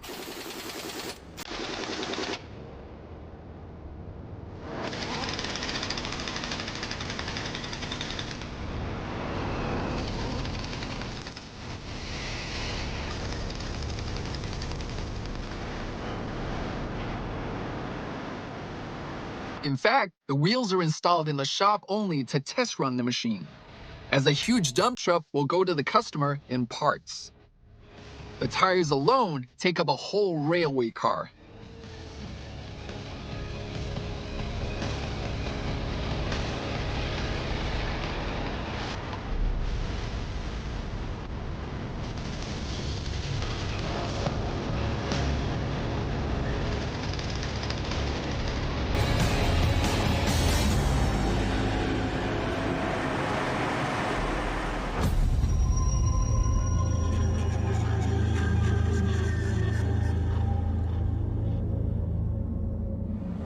The Belaz's brakes are disc brakes. We can say pretty standard vehicle brakes. 2 pairs of pads. When you press the brake pedal, the pads compress this disc and thus stop the wheel.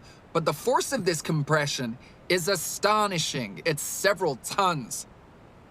To stop such a hulk, you have to use a lot of energy.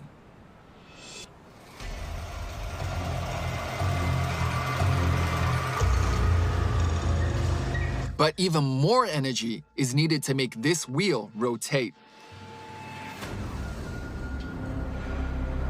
The motion is transmitted to it through a huge gearbox.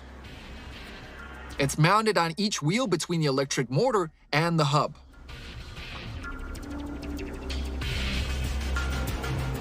Its job is to increase torque. In other words, it turns rotational speed into rotational force.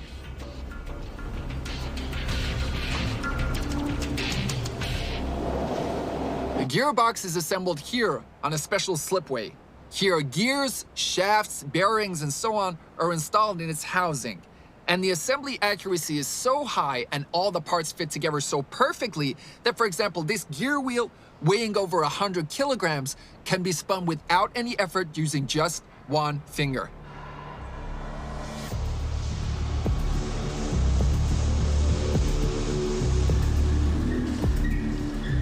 The 2 Belaz traction motors on which these gearboxes are mounted consume 1,400 kilowatts. That's enough electricity to light 23,000 light bulbs. Owing to such an amount of energy, this machine is powered by a huge diesel engine.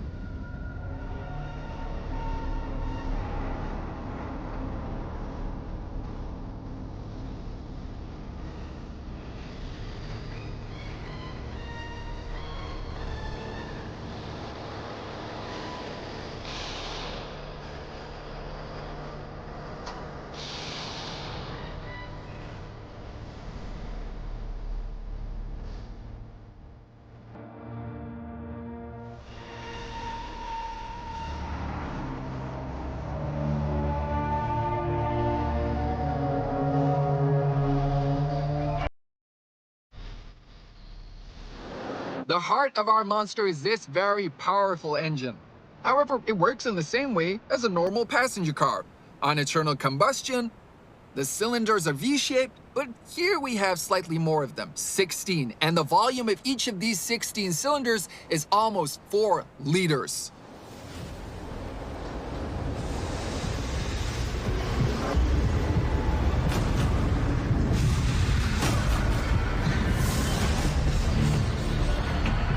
The engines used to be made here in Belarus, but today they are purchased in Germany and the USA. It is hard for one small country to build such a big machine. This plant now has many suppliers all over the world. Meanwhile, the Belaz truck is hauling the Belarusian economy on its back, in every sense. If you think that the maintenance of your car is too expensive, then keep in mind that the maintenance of this monster costs about 100,000 US dollars a year. Although, no surprise there. For example, to inspect the engines, It's not enough to open the engine compartment.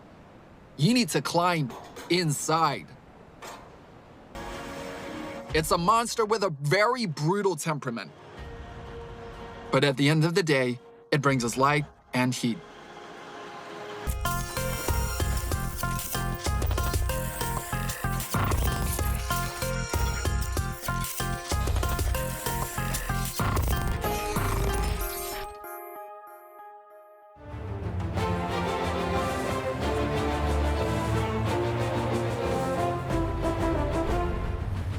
The 12 decks of the transatlantic giant named Symphony of the Seas comfortably accommodates 6,500 happy passengers. They will enjoy an incredible adventure, a journey around the Caribbean. This is a quiet and peaceful place now. You won't find pirates here, unless they're from the entertainment team, of course. Several days of unforgettable rest await passengers, but throughout their voyage, they won't ever see the hundreds of devices, machines, and sophisticated bits of engineering technology, nor the nearly 1,500 people on the lower decks of the ship that are part of a crew of more than 2,000 who will make their vacation truly comfortable and safe. Symphony of the Seas is in fact the largest passenger ship in the world today. It's even been recognized in the Guinness Book of Records. But what do we mean by the largest? It's not actually about the size when it comes to ships. Another liner in the same class, Harmony of the Seas, is longer than Symphony by several centimeters. But the Symphony has the largest displacement, the amount of water that is displaced by the ship due to its volume. Remember Archimedes' principle? Well, the Symphony has a displacement of 228,000 tons. That's equal to 5 Titanics. A giant like this isn't able to enter just any port. In Russia, for example, there is only one that can accommodate this ship, in Vladivostok. While the most advanced places in this regard are countries in Asia, Europe, and of course, the United States.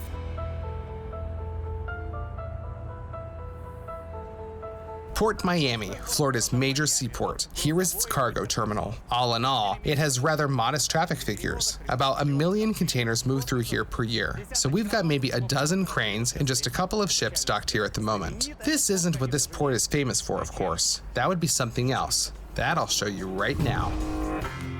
Here is the world's largest passenger terminal for cruise ships. Here, behind my back, that's not a multi-story building, no. It's the stern of a ship named Symphony of the Seas. 6,000 people are boarding it right now. And in the span of just a year, 5,600,000 people pass through this passenger terminal. That's more than the entire population of Miami. It's not so much that Americans are particularly fond of cruises as it's that Miami is ideally located.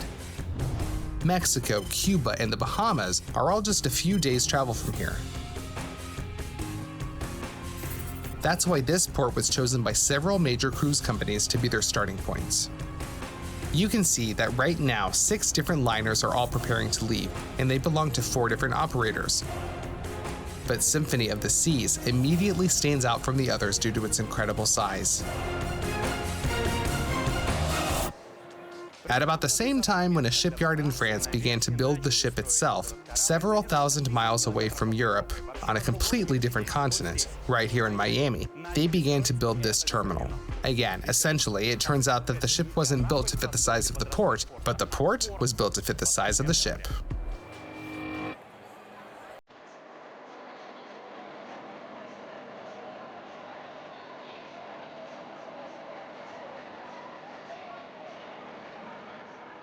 The main feature of this terminal, or maybe I should say the main art installation in this terminal, is these 2 rotating propellers which are exact copies of Symphony of the Seas propellers.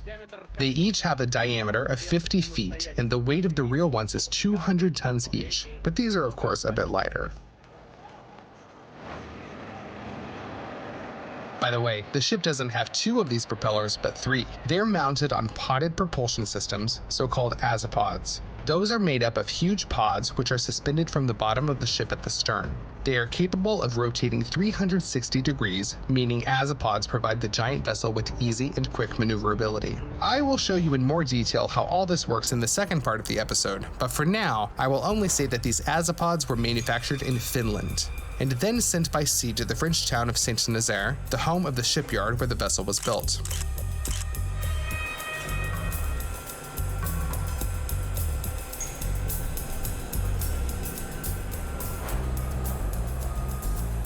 In general, Symphony of the Seas is a huge construction set consisting of hundreds of thousands of parts which were manufactured in dozens of different countries located on different continents. So it began to unite people from distant corners of the world even before the first passengers of various nationalities ever stepped on board.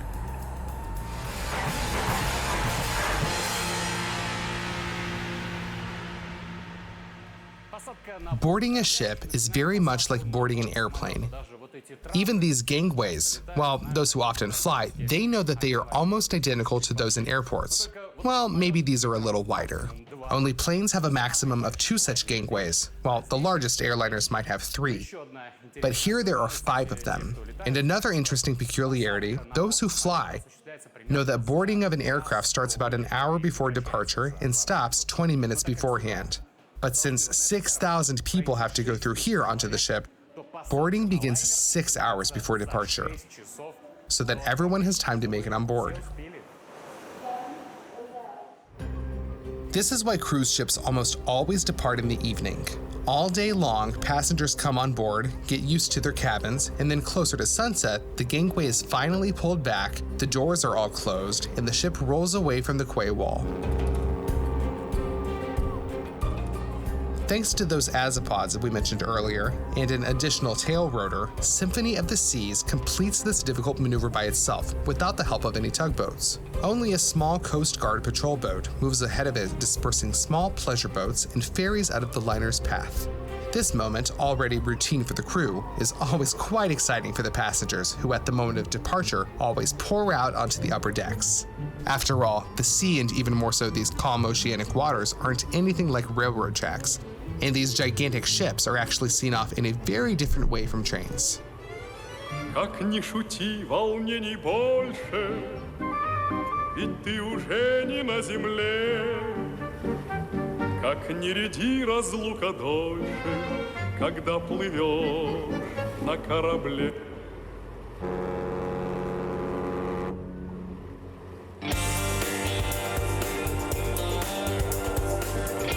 However, the passengers will hardly have time to feel any separation woes on the ship. This giant floating city is designed to be fun and entertaining. The liner is 1,053 feet long, more than 3 soccer fields. Its width is 216 feet, and in this huge space there are 28 restaurants, 3 swimming pools, 10 jacuzzis, a theater equipped with the most complex Broadway machinery, an ice rink, a tropical park, a water park, a fitness center, a casino, and many shops and boutiques that constantly keep tourists in a state of shock and awe and continuous happiness. It is somewhat reminiscent of something out of a fairy tale, a place where you need only eat, sleep, and drink.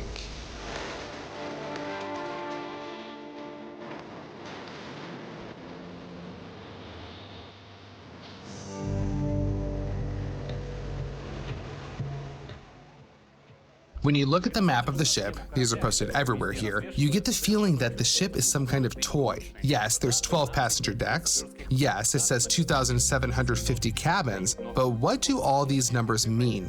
You only start to get a sense of it right here in the elevator atrium. Just take a look. 6 high-speed elevators transport thousands of people to a height of 229 feet around the clock.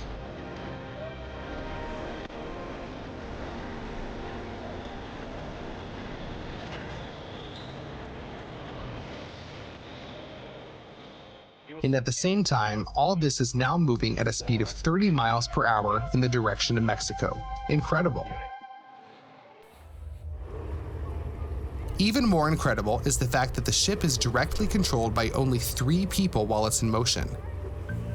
And among them, there is no boatswain, no skipper, no helmsman. Even the captain himself isn't on the bridge all that often.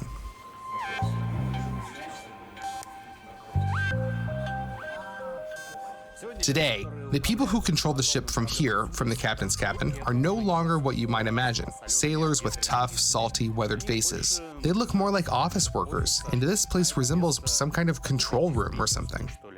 And here's my biggest disappointment. This is the captain's chair. There's no steering wheel.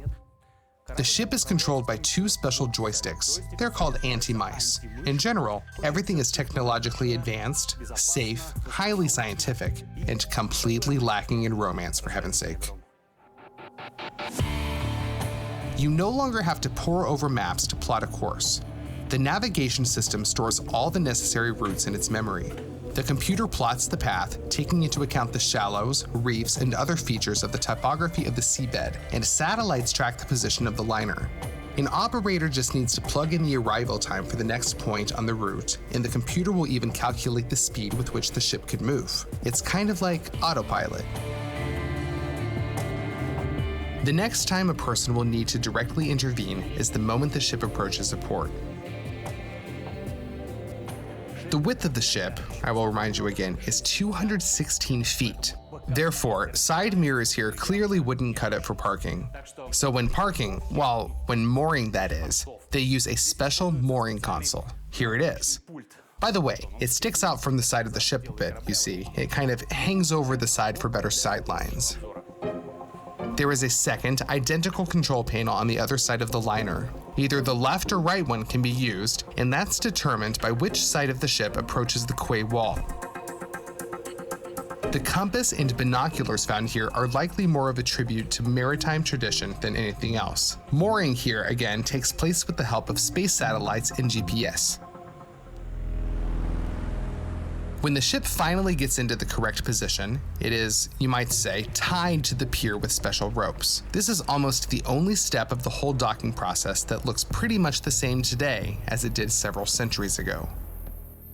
The huge ship is held in place by means of 22 of these extra strong ropes, each about 5 inches in diameter. Right now, they're stretched like piano strings, they even vibrate a little, and here's something amazing. If you knock on the rope, you'll have to take my word for it, it's very solid. It feels like there's some kind of metal core inside, but in fact, this is not the case. The rope is woven from a variety of synthetic threads. They're very strong, they have a high elasticity coefficient, they're able to handle the highest levels of stress, but at the same time, as you can see, the rope is already quite frayed, despite the fact that it's less than a year old. It'll be changed soon. Previously, mooring ropes, or to be more nautically accurate, mooring lines, were woven from hemp. The use of polypropylene fibers is a more recent development. These ropes turned out to be much stronger, and what is even more important, they don't absorb moisture, so they're much lighter.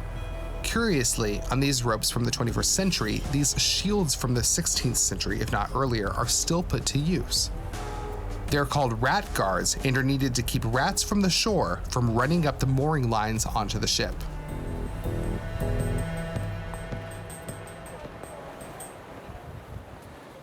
Today, this small Mexican port has a real full house. 3 cruise liners arrived here at the same time, and all the berth walls are occupied.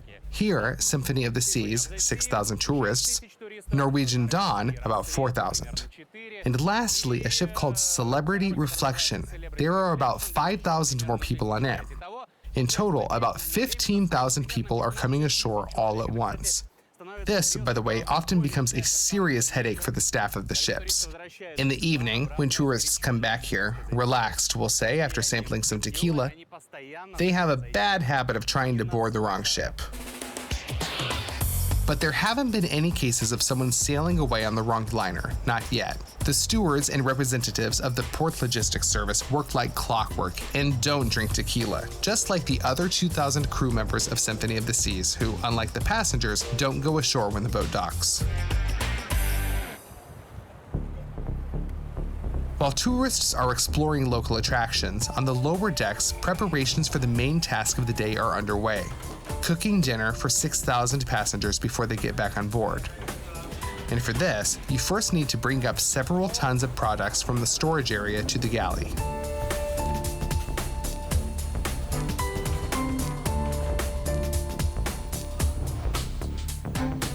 Usually, the entire selection of products for the cruise is loaded onto the ship at the port of departure. The liner can only take water on it interim stops, and even then, only bottled water. They are very afraid of the possibility of food poisoning here. Since thousands of people live compactly on the ship, a simple case of E. coli can turn into a real epidemic in the span of just a few hours.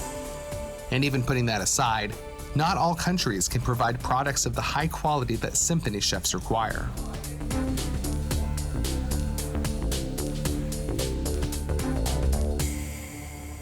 All the refrigerators and storage boxes here open automatically with the press of a button. But there is one door whose button is behind a lock. Thankfully, I have the magic key. You've probably already guessed what's behind this door. Here it is, the holiest of holy of Symphony of the Seas storage area. Here are several thousand bottles of elite red wine.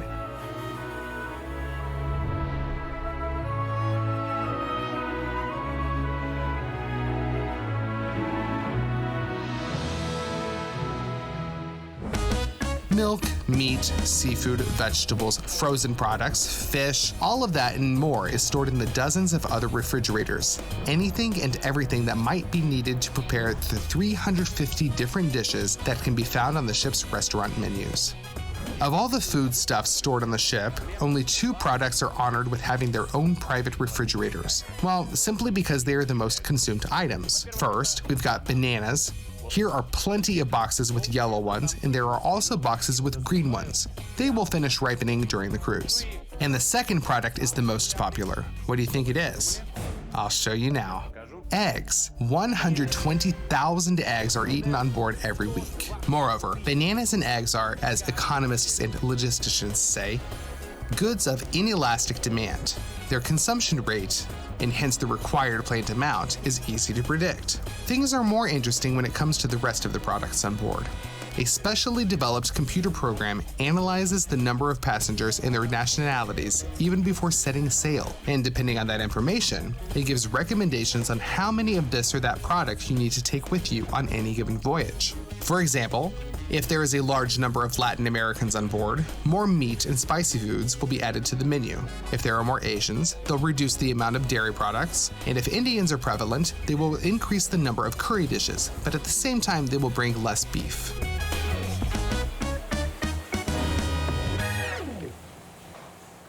One of the main delicacies of any haute cuisine is of course the Atlantic lobster. Here he is, such a handsome guy. This dish, by the way, is not cheap, therefore it is very rare. And even here it's cooked, well, not all that often. It's a one-of-a-kind item, one might say, made 6,000 times every day.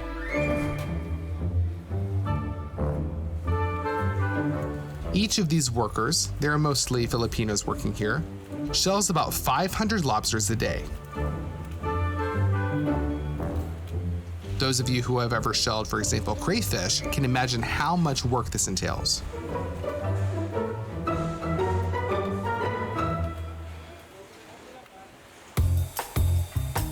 On just 3 decks, more than 1,000 people are employed in this huge floating kitchen, 250 of whom are professional restaurant chefs. They fry, boil, flambe, sauté, and whip around the clock and in shifts.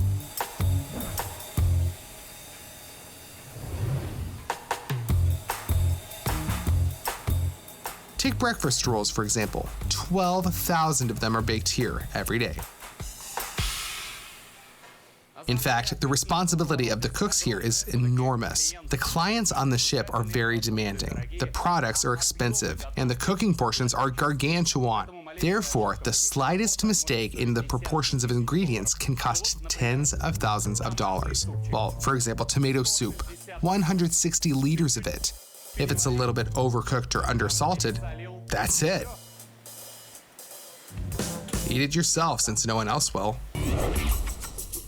In the first part of our look at the anatomy of the largest passenger liner in the world, we told you about and showed you why is Miami the home of this monster? Essentially, it turns out that the ship wasn't built to fit the size of the port, but the port was built to fit the size of the ship. Who are the people who run this giant, and why is there no helmsman on the ship? This is the captain's chair. There's no steering wheel. What room on the ship is the most secure and guarded? Here it is, the holiest of holy of Symphony of the Seas storage areas. And how many cocktail recipes does the least talkative bartender on the largest ship in the world know? You're not much of a conversationalist. All this was in the previous episode, and now we have even more about what's hidden inside this monster, a cruise ship without romance, but with science.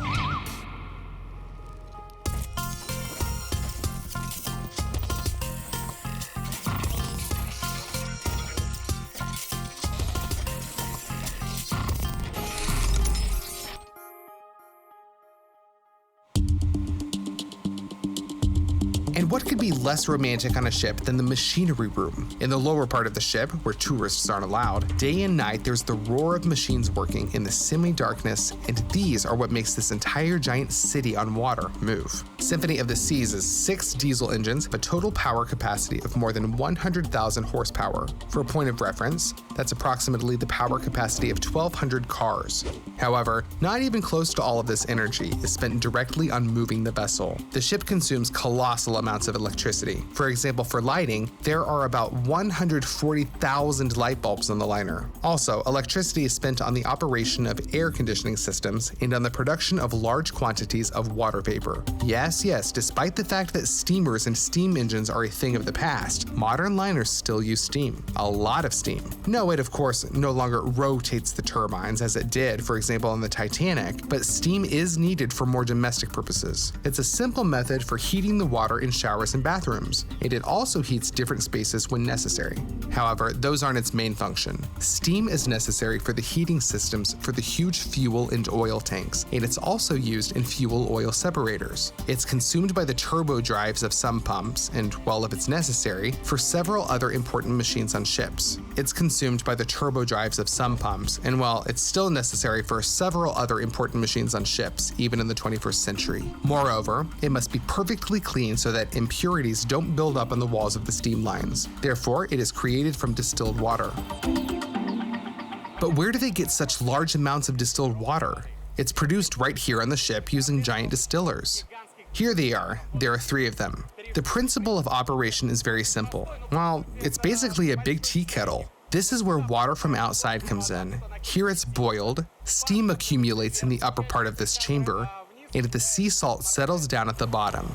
So after a while, overheated steam, there's a lot of it, enters this chamber. Here it condenses, and as a result, the finished distilled water is drained through the pipe. And the leftover salt? No, it's not used in the kitchen. They just throw it back into the sea. Several tons every day.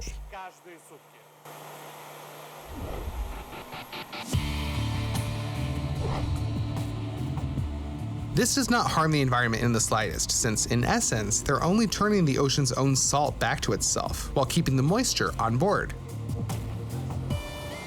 Then the distilled water. Here it goes on to be filtered, and then it enters the boiler. Well, again, the principle of its operation is about the same as that of the boilers, which many of us have in our bathrooms at home. There is a small burner here at the bottom, and a tank of water on top. A very large tank, 5 tons, and it starts boiling in just a matter of minutes.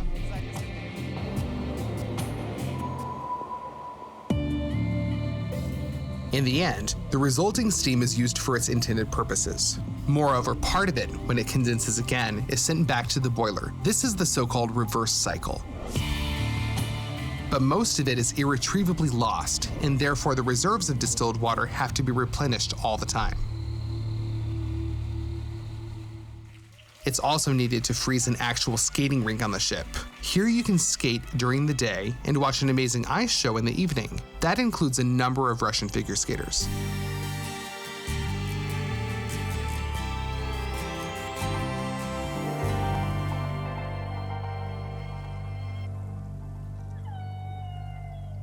And by the way, the ice here is of a very high, one might say, Olympic quality. The ice on the rink measures in at about 3.5 inches thick. Well, surely many of you have seen an ice resurfacing machine on TV, or maybe even in person. They've got the exact same kind here, though maybe it's a little smaller than typical ones. By the way, since this ice is frozen from desalinated seawater, it doesn't freeze quite as well. And according to the skaters, this ice is softer than that on which they are used to performing on land. To be honest, it's hard for me to imagine how ice could be soft, but what is absolutely certain is it's incredibly clean. Distilled. I even gave it a taste, but it was really nothing miraculous, just your typical snow. The total weight of the ice in the arena is several tons, and a refrigeration unit is needed to freeze it. Again, it's about the same as the one used on professional skating rinks and professional arenas. Well, this one might be a little smaller. It's located, as you would expect, in the area under the stands. The principle of its operation is very simple. Through special pipes, here they are, wrapped in thermal insulation, water and refrigerant with a temperature of 14 degrees Fahrenheit are pumped to the arena. This freezes the ice layer by layer. It takes about 5 days to prepare the entire ice rink. The owners and designers of Symphony of the Seas claim that this ship is not only the largest in the world, but also the safest. There are so many different safeguards in place in its control system that it is argued it's almost impossible to lead the liner into disaster, even if you were to deliberately try to do so. Still, in the event of an extreme case, there are means of evacuating the ship on board. They have to accommodate the evacuation of all passengers and crew if something were to happen. These lifeboats, to match the ship, are the largest in the world. Each has a capacity of 370 people. There are 18 of them on the ship. Moreover, they are kept fully prepared at all times. Their fuel tanks are filled, they have a cruising range of about 155 miles. There was a special supply of dry rations and water on board in special sealed boxes. In the event of a disaster, there would be no time to bring it all from the ship. In general, everything is thought out to the smallest detail. This unsinkable and waterproof plastic jar, for example, contains signal flares. In addition to the huge boats, there are also many rafts that inflate themselves in the water and several of these high-speed rescue boats. They are used to coordinate action and quickly help people who find themselves in the water. The crew must participate in evacuation exercises at least once a month. This vessel has never seen a real red alert, but thanks to constant training, 2,000 crew members are ready for any turn of events, 24 hours a day, 7 days a week. The creators of this ship seem to have a thing about cleanliness and environmental friendliness. In a good way, of course. For example, the liner's engines burn several tons of diesel fuel every hour. But at the same time, not black, not even blue, but exclusively white smoke comes out from the Symphony's exhaust pipes, all thanks to scrubber cleaning. Well, if to simplify it as much as possible, the exhaust gases are washed with seawater. This dirty water is then maintained and stored in special tanks until the ship arrives at a port, and only carbon dioxide with a minimum amount of soot and impurities is released into the atmosphere. Scrubbers and engines are managed from this control room. It's located in the very center of the ship, almost at the waterline itself. Therefore, there are no huge windows to be found here, like on the captain's bridge, but there are 51 monitors which display thousands of different parameters. The largest touchscreen control panel even had to be hidden in the ceiling. Here it's already pretty cramped without it. There's a special emergency phone in this control room. Well, there's a telephone for singular emergencies. Its peculiarity is that it will work in any case, even if, say, God forbid, of course, all systems here completely fail and all power is lost. By what means? I'll show you now. Good old inductive coil. This technology, well, I don't know, it's probably around 120 years old, and it's very strange to see it on this ultra-modern ship. But technology such as this is sometimes the most reliable. Hello? Bridge? Apart from that, the equipment in this control room is of a quality comparable to NASA's Flight Control Center, and the whole vessel is practically a spaceship. Sure, they're not jet, but diesel-fueled V engines, but each weighs about 200 tons. 2 of them are 16-cylinder, 4 more are a bit smaller with only 12 cylinders.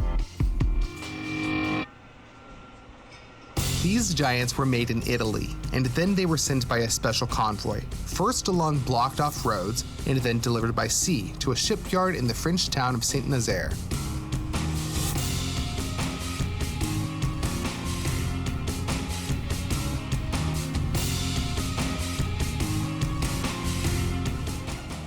Building each of the 6 fiery hearts of this monster was such a difficult technological task that we decided to show it to you in more detail. That's why we're taking the reverse path to the engine, from the Caribbean Sea into Miami through France to the Italian industrial port of Trieste.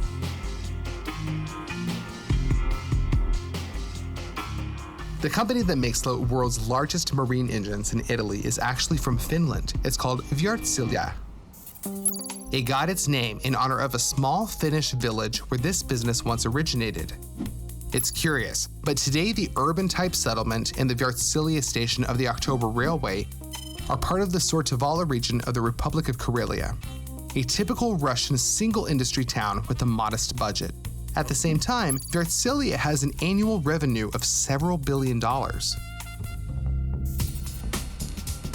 But back to the engines. Each of them consists of several thousand parts. Some of them are made right here in Trieste. Some come from subcontractors.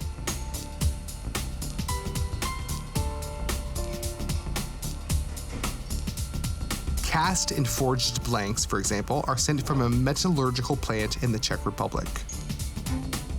The so-called connecting rods come here to the plant in this form, crudely forged, very coarse to the touch. Here, they are then installed in these machines. They each weigh 330 pounds, by the way. Many of us, when we were kids, not everyone of course, in shop class did something similar, carving out various objects. It's about the same here, only the size is much larger, and the accuracy is very high. As a result, the connecting rod is worked to, well, just to a mirror shine.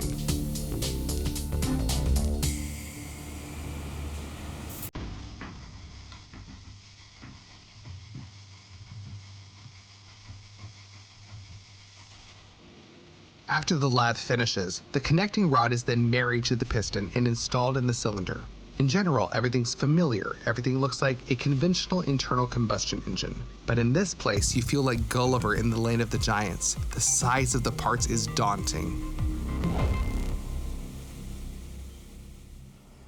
Everyone who has ever gone over the engine of their car, seen the pistons, immediately recognized them. Well, this one, believe me, is exactly the same. Well, a little bigger. This weighs about half a ton. And the volume of the cylinder in which it works is 6.5 liters. That, by the way, is a bit more than the total volume of my car's engine. Well, alright, not a bit more, several times more. And this, I repeat, is only one cylinder, and in 2 of the engines on Symphony of the Seas, there are 16 cylinders, just like this one. And the main difficulty here is that huge parts, that sometimes weigh several tons, must fit together perfectly. After all, there is so much force and heavy loads involved that the slightest deviation or inaccuracy can send the engine off the rails, and in the open sea, that can threaten a catastrophe. Therefore, manufacturing margin errors are as severe as with Swiss watches. Well, by the way, using the crankshaft as an example, you can easily understand the principle of operation of a piston engine. Look, in this position, for example, the piston would be in the upper position, and this crank pin is also up. At the same moment, the other piston is in the lower position, and the crank pin, respectively, is at the bottom. Thus, the pistons move up and down, and the shaft rotates. Everything is very simple, but the most amazing thing is that this particular shaft weighs 25 tons, its length is 26 feet, and it's made of one single solid piece of metal. Just unbelievable. By the way, there are only a few metal lathes in the world that can carve a 26-foot item like this from a multi-ton bar of high-strength alloy steel. The turner's worst nightmare here is to screw up even one detail. The crankshaft is worked on for several weeks, and it costs more than $1 million.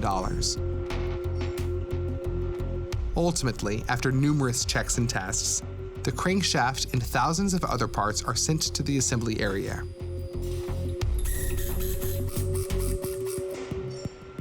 In a few more weeks, the engine is finally ready, and now tests await it. If everything is in order, the engine is rolled back onto the ship, all technical fluids are drained, and it's checked again and again. In the testing chamber, the engine has already been checked out by numerous automated computer systems, sensors, and so on and so forth. But no one has done away with the good old visual control test. Everything here, again, is like in a car. We open the hood and look inside. Perhaps the most important difference between this engine and a car engine is that there are 12 of these hoods, or rather viewing windows.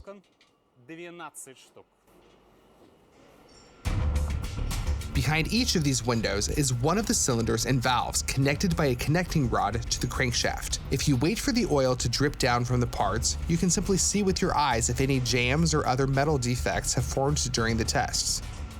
When at this stage the inspectors give the go-ahead, the only thing left is to pack up the engine and send it to the customer. But that's easier said than done.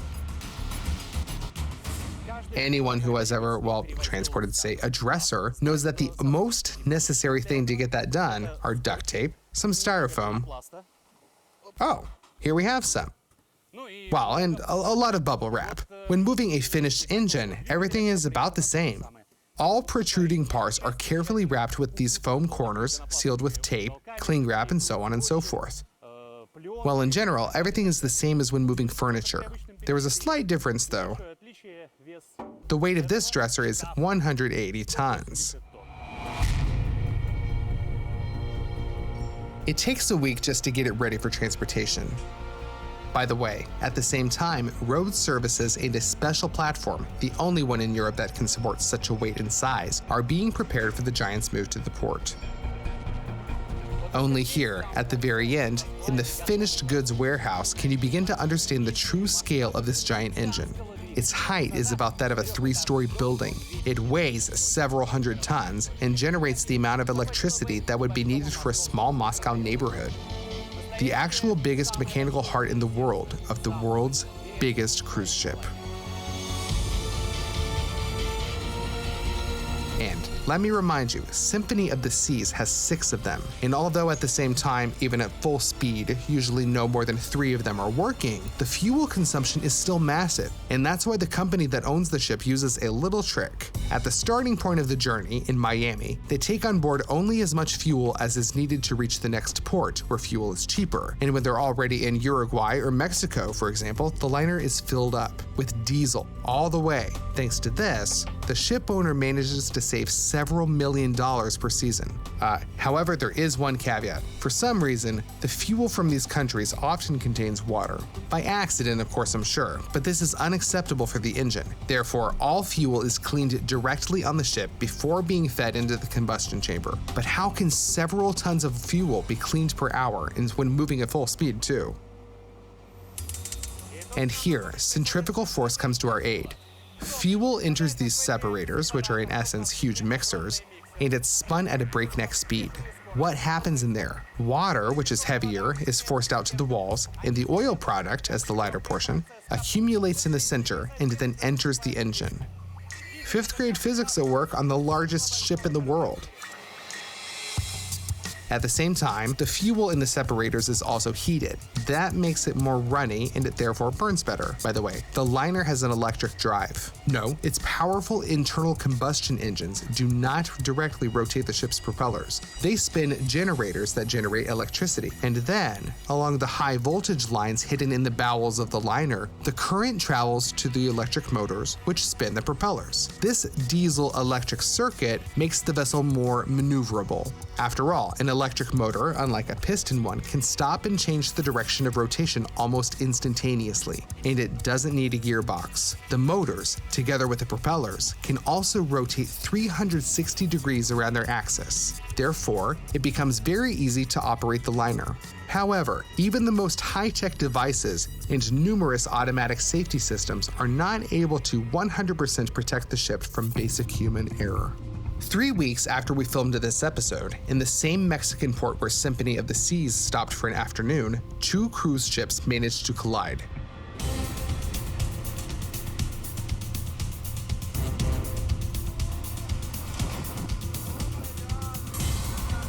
Oh my God!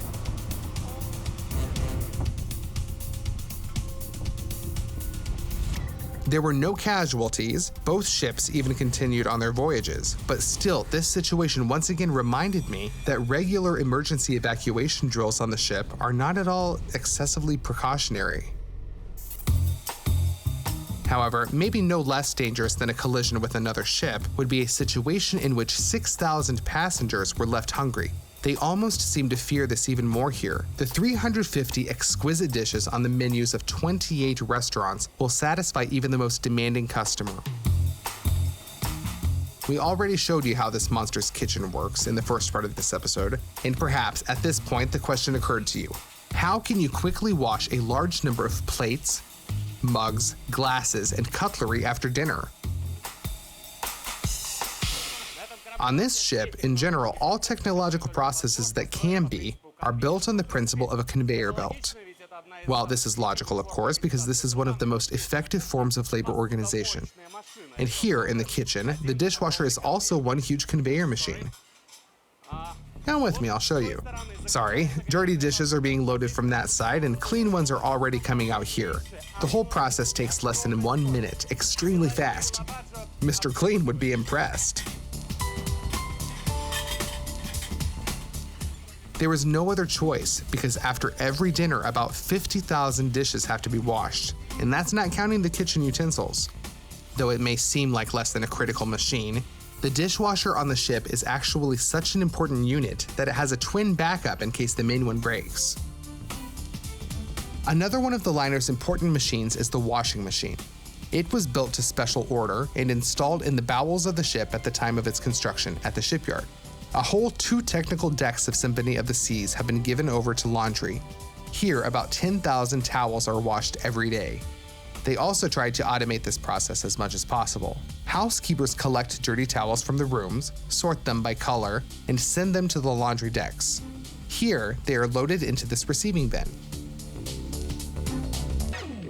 Well, homeowners know that the most difficult thing to iron are sheets and duvet covers. It's really quite time-consuming to do with an iron, but here you have to iron 2,000 sheets every day. And that's why they installed this machine here. It not only irons the sheets, but also, this is the most amazing thing, I'll show you now. It folds them. Look, in an ideal way. Not just anyone can do that. In short, I want one of these for my house. Only thing is, I'm afraid it won't fit into my laundry room. The laundry employs several hundred people. There's more than 1,000 in the kitchen, dozens more are in the engine room and on the bridge. A huge army of the crew invisibly makes every second of the stay of the passengers on this ship unforgettable, comfortable, and safe. And yet the passengers themselves will never see most of them. Only service personnel who are in direct contact with tourists are allowed to climb up onto the passenger decks. That includes waiters, maids, bartenders, salespeople, hairdressers, and other staff. Others, sometimes for several weeks at a time, don't leave the depths of this monster and go out into the sunlight at all. But keep in mind, first of all, they're well paid for it, and second, at the end of the day, they work on the largest cruise ship in the world. And although they can't take in the incredibly beautiful sunsets of the Caribbean Sea from their own balcony, behind the walls of their cabins, which are located on the lower decks, you can hear the rush of water. Yes, I promised that it would be a story without romance, but still. Вода, вода, кругом вода, вода, вода, шумит вода.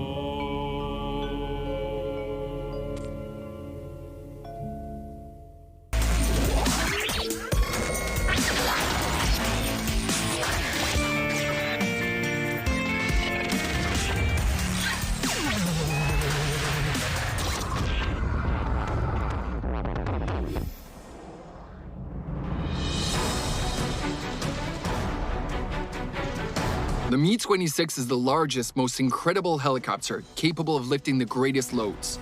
No other country has been able to create anything of its kind. This is a very Russian helicopter. After all, it came to be thanks to one of Russia's eternal torments, bad roads. During the Cold War, nuclear missiles needed to be delivered by some means or other to faraway launch sites in Siberia and the northern Urals. The simplest way to solve this issue, and simultaneously the most complex for designers, was to create a huge helo behemoth.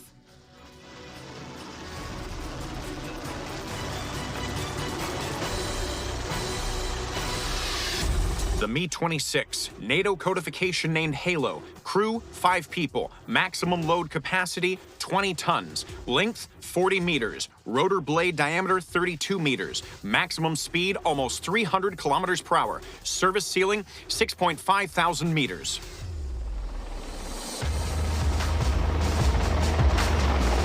It was created exclusively as a transport and assault copter for the military, but recently its peaceful modification, the Mi-26T, has become simply indispensable for a whole host of installation and construction works in hard-to-reach places. Wherever a super strong flying vehicle is needed, the monster Mi-26T, a super helicopter, comes to the aid.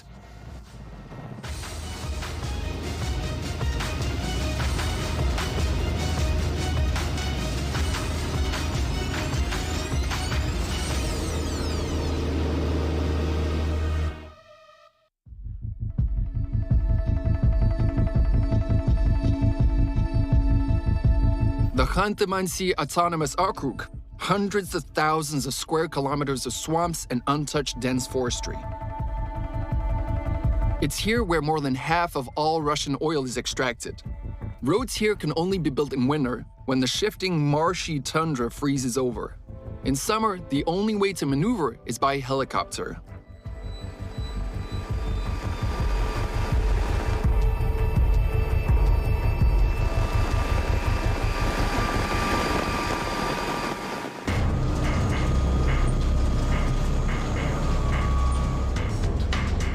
The main work at this drilling station has been completed.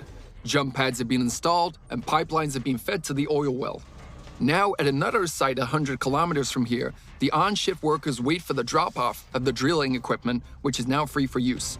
They're waiting for the Mi-26.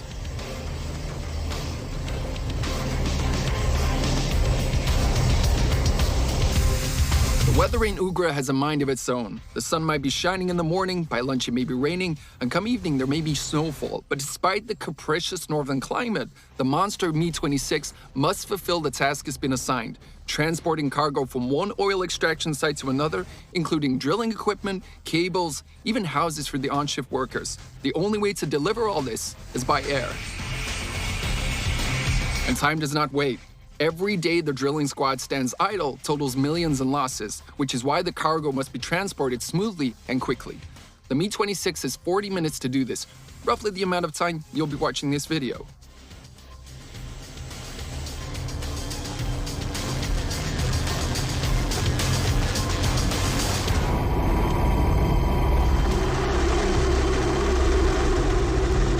But how is this monster created? Its anatomy is very complex and somewhat reminiscent of the human anatomy. This vehicle also has a skeleton, skin, sensory organs, nerve endings, and even 2 hearts. But all in due time. We'll get to that later.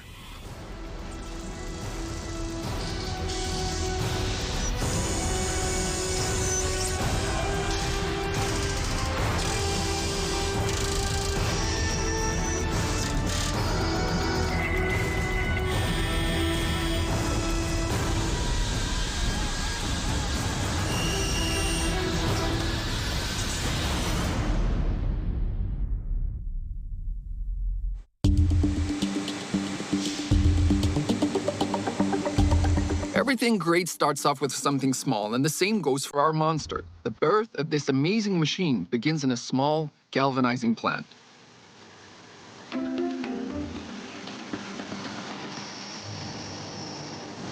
Here, aircraft-grade aluminum sheets, abbreviated to avially, are prepped for transportation to the assembly site.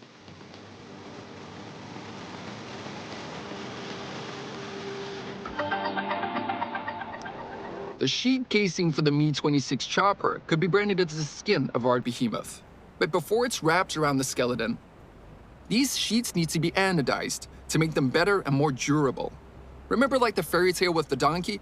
First a vat of hot water, then it's cold. It's pretty much the same here, only far more complex.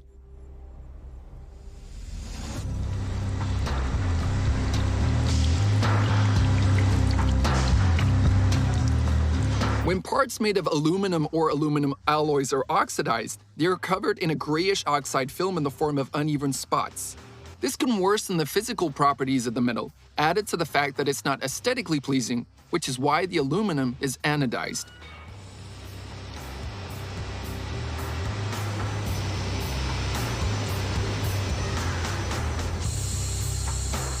The essence of this process is that the same oxide film is formed on the surface of the part, only it's evenly spread and durable, preventing further development of corrosion.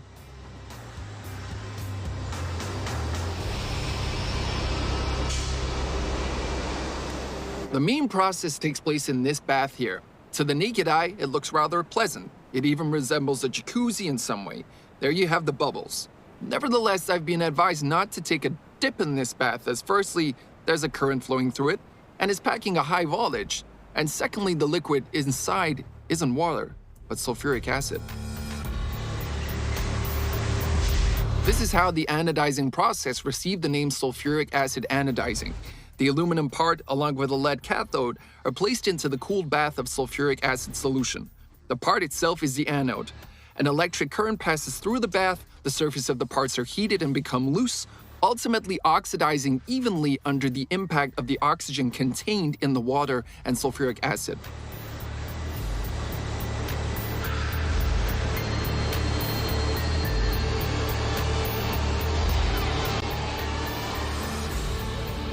The sheet casing is then dipped in boiling water to crystallize the effect, so to speak. It's rinsed in cold water and then dried, practically like clothes after they've been washed. Now these aluminum sheets can be sent to the assembly slipway.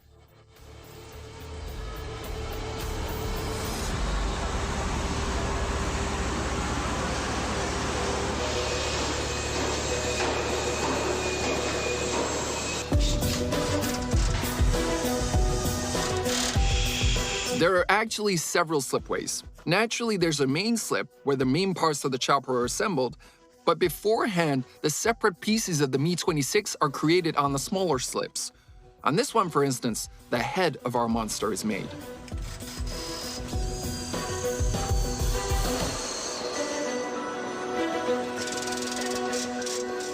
You can hazard a guess, but basically the outlines of the future Mi-26 cockpit are coming into view. On this line, the cockpit is wrapped in panels, like a drum with skin, so to speak. It's nothing complicated, really, but the main thing is to ensure that all the elements slot firmly into the mold.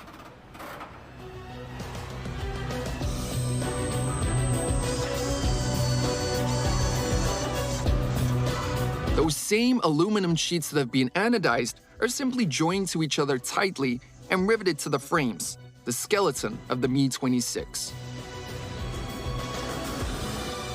In fact, the rivets are colored differently, either red or white, and have different properties. The red sorts are a little softer, and the white ones harder. Each rivet is installed into a strictly determined hole according to the main blueprint.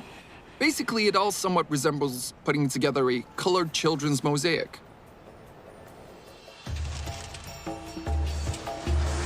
The rivets are made from that very same sheet casing, i.e. aircraft-grade aluminum. In fact, the principle of fastening parts by riveting migrated into aviation from ship construction. While shipbuilding became a welding game long ago, airplanes and helicopters are still manufactured using good old rivets. They're light and reliable, although for aviation manufacturers, installing them is a genuine pain in the backside. Literally. It's scary to say, but to assemble a single loading floor for the Mi-26, 12,000 of these rivets are used. And for each one, a hole needs to be drilled out, then the rivet must be fitted and closed up. The clamor in here is horrendous, which is why many workers use earbuds along with headphones.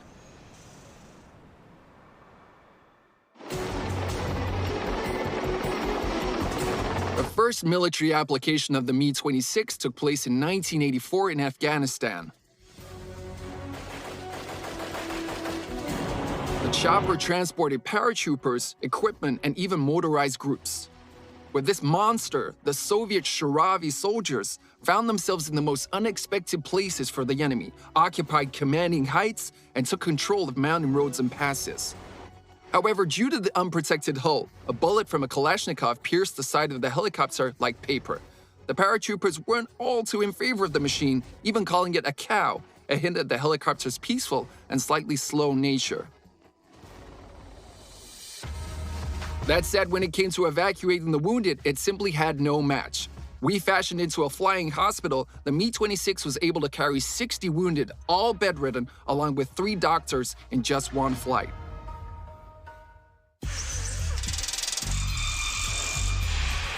prevent the paratrooper's feet from slipping on the cargo floor, several thousand more spikes are attached to it. As a result, approximately 50,000 rivets are used in one helicopter. Each one is installed manually, and each one, without exception, is checked by a special inspector. Aviation is different in that it involves people flying. We're responsible for people's lives. Everything must be done accordingly. All technological processes must be observed to the letter. Quality. First and foremost, quality is paramount.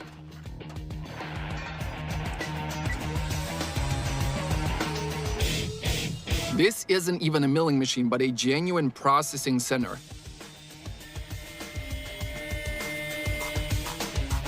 It can measure anything and everything. Here, at the so-called non-slip stage of the assembly, the helicopter's body comes into fruition.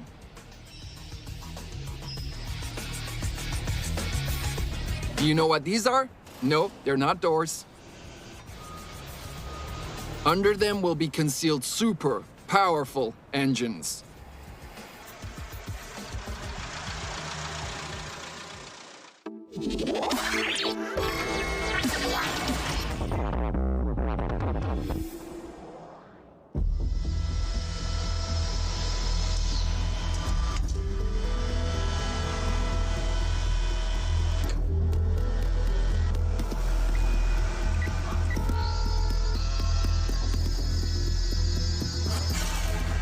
While the chopper's body is being assembled on the slipway, its filling, or the innards of the monster, are being manufactured in a neighboring workshop.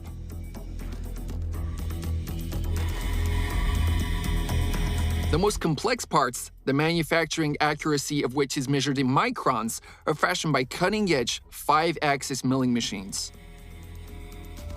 This isn't even a milling machine, but a genuine processing center. To be honest, it's just a turner's dream. It's enough to simply install the workplace correctly, enter the program, and the machine takes care of the rest itself. For example, to take this hefty chunk of metal here and carve out a part like this, it takes the machine only 12 hours, while the operator is left to simply watch the magic unfold.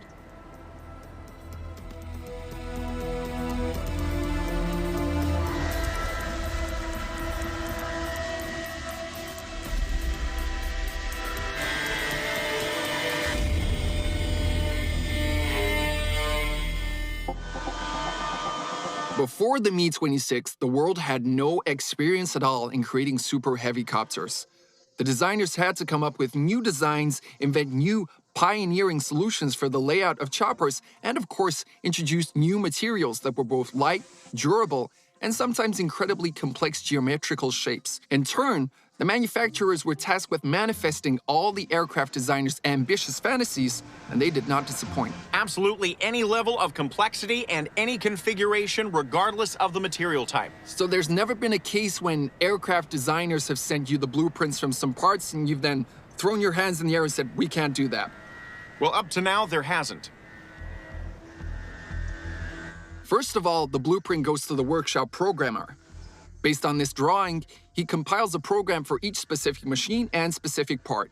It used to be the case that transferring a workpiece from a milling machine to a fraser, then from a fraser to a drilling machine, and afterwards from a drilling machine to a grinding machine would take hours of production time. Almost all operations are now done in one place.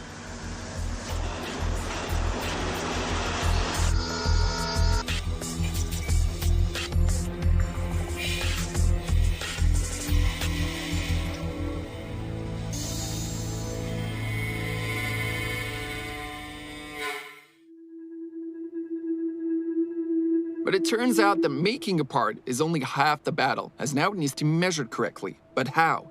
If, for example, a part has such a very complex shape, then you'll end up torturing yourself with calipers and a ruler. To that avail, there's a special control and measuring machine. It can measure anything. On top of that, it's accurate to 3 microns, which, by the way, is much less than the thickness of a human hair.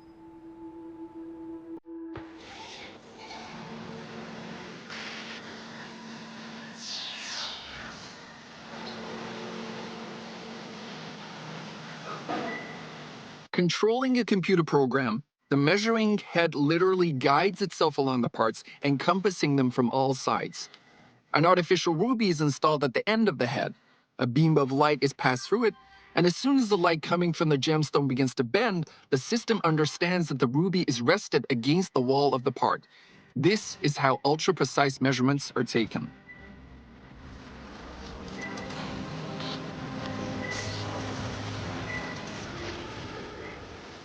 All parts manufactured in this workshop are subject to meticulous measuring. As soon as inspectors give the green light, the components are sent for assembly. By the way, they're also constantly attempting to incorporate new technologies. Just 10 years ago, the same Mi-26 was assembled here differently than it is today. Naturally, we're evolving. We're introducing some changes to our processes. We're trying to improve labor conditions for our workers and, in turn, reduce labor intensity and increase productivity. One thing that remains unchanged is the quality and reliability of this machine. It is operated in the most extreme conditions. At high altitudes when its loading powers drop sharply due to thin air, in the desert when sand has been clogged in the turbines. But perhaps the most extreme place where this behemoth has ventured is the Chernobyl nuclear power plant.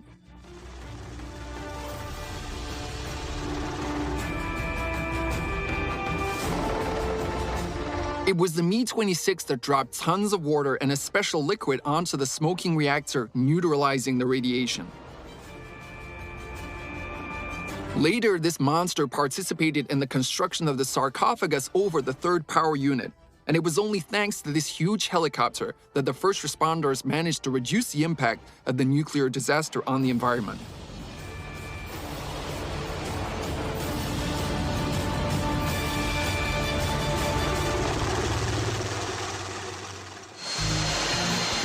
On the main slipway, all the individual parts of the machine are joined to each other. The cargo floor of the side, the tail boom. In about 2 weeks, all the parts, just like the pieces of a huge three-dimensional puzzle, will combine into a single whole and turn into a completed fuselage.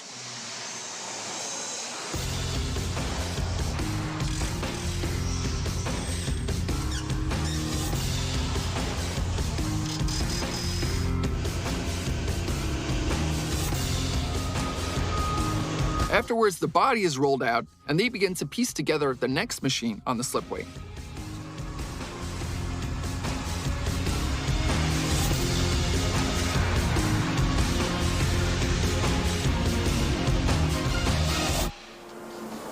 Here, at the so-called non-slip stage of the assembly, the helicopter's body comes into fruition.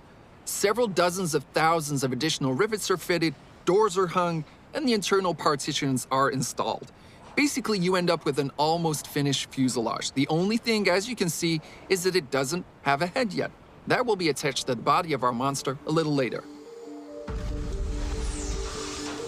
This is done to ease transportation of the fuselage from one workshop to another. Let's not forget, the head of the Mi-26 weighs a hefty amount and is also the most important part. Like with a person, all the control systems of this huge machine converge into it.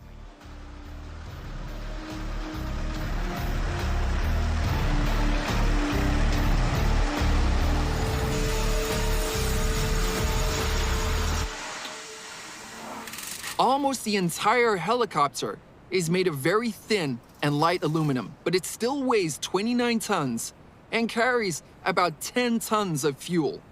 It's no surprise that this monster is one heck of a gas guzzler. For example, do you know what this is? Nope, it's not a door, but a hole for the exhaust pipe.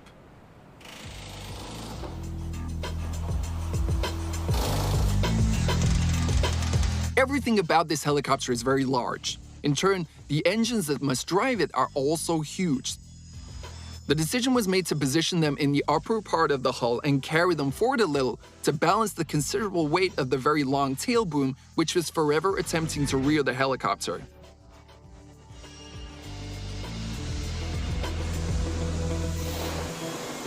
Here in this area, in the upper part of the fuselage, are these flaps. They're called hoods. The same name as a car hood is used here because under them will be hidden super powerful engines, each packing 11,500 horsepower.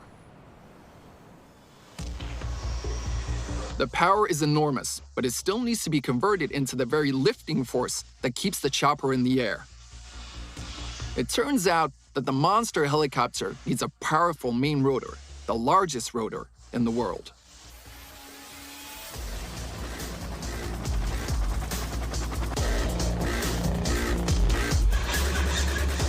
They withstand colossal loads, for they must generate enormous lifting force.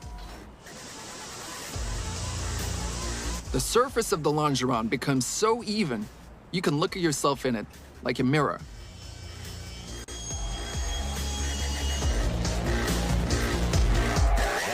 It's so powerful that here in the workshop, for instance, turning it on is strictly prohibited. It can fry all radio electronic devices.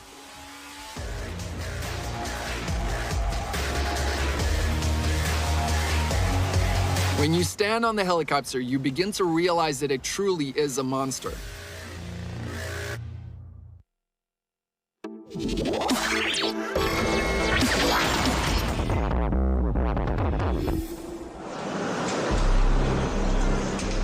The Mi-26 has a single rotor design, meaning the entire load isn't distributed over two rotors, like for example on the Chinook, but falls on the shoulders of 8 giant blades attached to the main rotor transmission.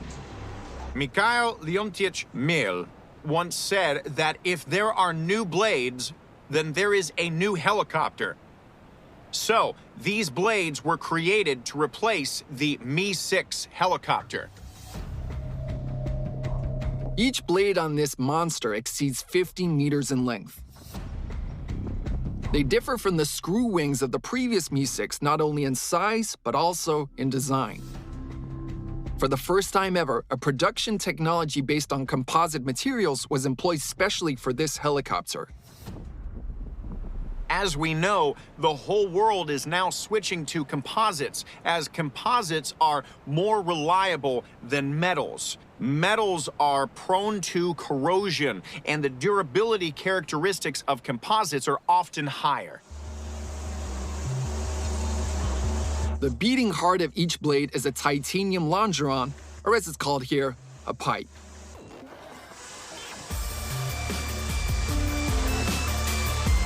Once it arrives at the helicopter factory, it's meticulously polished on grinding machines that have been specially designed and manufactured for this operation.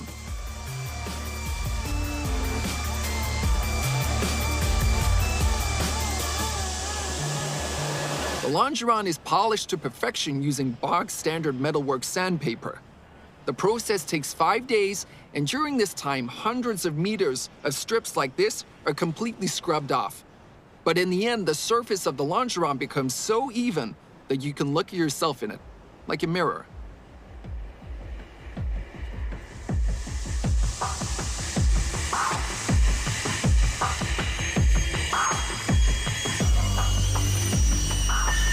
After polishing, the internal stress of the metal is removed from the pipe. To do this, the entire longeron is tapped with small metal balls. After this treatment, the entire surface of the pipe is equally stressed, and the likelihood of cracks forming is significantly reduced.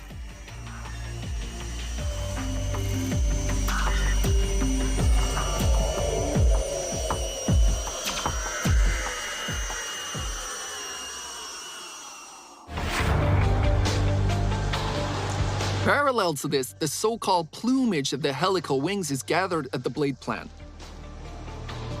A little later, it will be joined to that very titanium longeron. The blade is only hard on the outside. Inside, it's filled with porous material. This here is called a cell block, but it's really just paper infused with a special resin.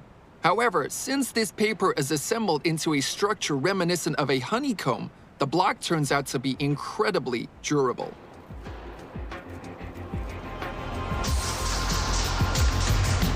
The honeycomb block is covered with textilite, coated with epoxy resin, and sent to the oven.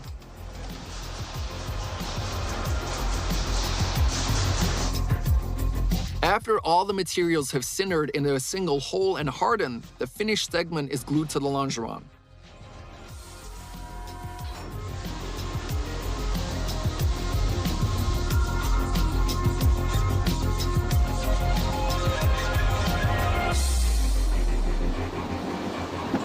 As a result, this means that one blade consists of 26 such segments. They withstand colossal loads, for they must generate enormous lifting force. But surprisingly, thanks to their cellular structure, they are incredibly light. This complex composite segment weighs only 1.5 kilograms. The finished blades are sent from the workshop directly to the airfield. They're hung on the helicopter at the very end when the other parts are finished. Meanwhile, the installation of the main systems is completed in the assembly shop. Afterwards begins the long and grueling process of fine-tuning the equipment. The huge machine should respond to any human actions just as organically as a violin responds to a musician's bow. We bring things to life. We're like doctors. We listen, we examine, and I always have my own slogan that our work is the work of why, meaning that every time, every day, I do the same thing again and again, but I ask myself, why is it working this way today and not like it was yesterday? Bringing a helicopter to life takes several weeks, during which possible hiccups such as system errors are discovered and fixed, and meticulous work is performed on every single block, along with every soldering contact. All right, Vanya, look, I didn't get a spike in AC mode, so could you please jump into the cockpit and turn on the range on the transponder control panel? Turn on AC mode. I'll give it a test from here, and if it works, I'll give a signal, okay? All right, great. Okay, let's go. Let's be quick, okay? Yevgeny Vlasov has revived more than a dozen Mi-26s. Surprisingly, all the helicopters behave in their own way and have their own personality. Each monster has its own whims and shortfalls, which Yevgeny corrects on Earth, before the monster takes to the sky. Here, being a great electronics engineer doesn't cut it. You need to have instinct and intuition to understand what is going wrong in the kilometers of nerve endings circulating through this huge machine. It's a difficult job. Of course it's difficult. It's very difficult. It's very difficult, and what's more, it's a complex combination of simple devices that are simple at first glance, and then the transition to very complex circuit technology. On top of that, this circuit tech is constantly being improved. More and more new instruments are installed on the chopper that are lighter and more accurate than their predecessors. The transition from light bulbs to semiconductors alone shaved off hundreds of kilograms in weight. The only part of the Mi-26 fuselage that isn't made of duralumin is the nose cone here. It's made of textilite and coated with what's known as radio-transparent paint, and all because a very powerful weather radar is hidden under this cone. Its radius of action is 300 kilometers, and it's so powerful that, for example, here in the workshop, turning it on is strictly prohibited. It can fry all radio electronic devices. After installation is complete and all operation systems have been checked, the helicopter is handed over to the test pilots. It takes about a month from the moment the sheet casing is anodized till the vehicle is rolled out of this hangar. In fact, if you put a Boeing 737 passenger plane next to this monster, the helicopter will be longer. When you stand on the helicopter, you begin to realize that it truly is a monster. Its length is 40 meters, and by the way, this is the only helicopter in the world whose tail boom you can safely walk along. But is it safe? It's a little scary for sure. After all, the height here is about 5 meters.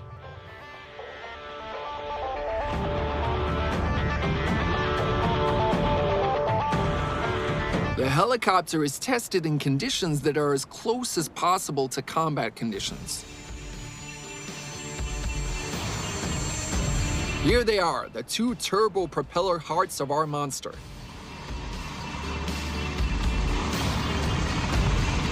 On their first flights, the pilots take along parachutes without fail, as you never know, just in case.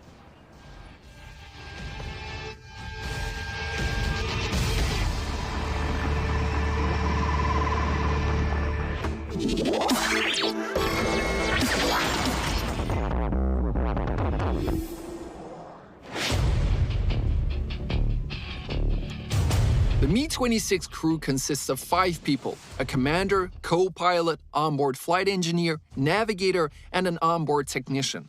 4 people usually embark on the test flight. This is enough for test flights, although they're often even more extreme than standard flights.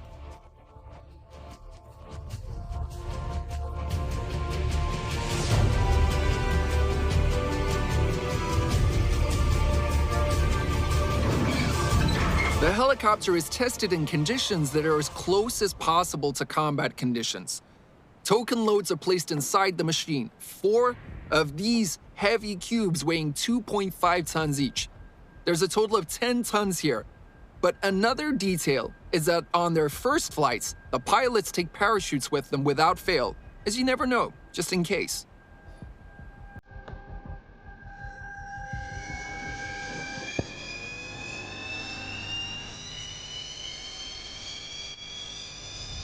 These are the people tasked with teaching our behemoth to fly.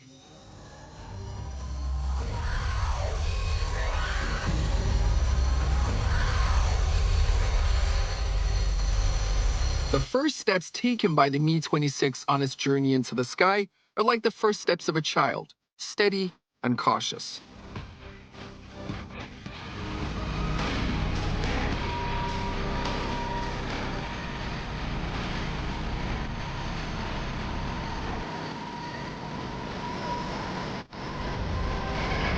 It all resembles a morning gymnastics routine. Ready, and a 1, and again, 2, and again, 3. One more time, 4. Now the other side. At first, the chopper simply hovers over the field, then attempts a 360. Afterwards, the pilots practice flying forward with the nose, then forward with the tail. A sharp bow. Now give me more. All this is done at a low altitude so that in case of an emergency, the vehicle won't crash and the crew will be unharmed. These exercises are first performed by the commander from the left seat and then by the co-pilot from his side. And we're done. That'll do for the first time. The test flight lasts only about 5 minutes, but that's enough time for experienced pilots to understand what kind of future lies in wait for the machine. Everything's wonderful. The machine's completed her first flight. She'll be working for a long time for the good of the people.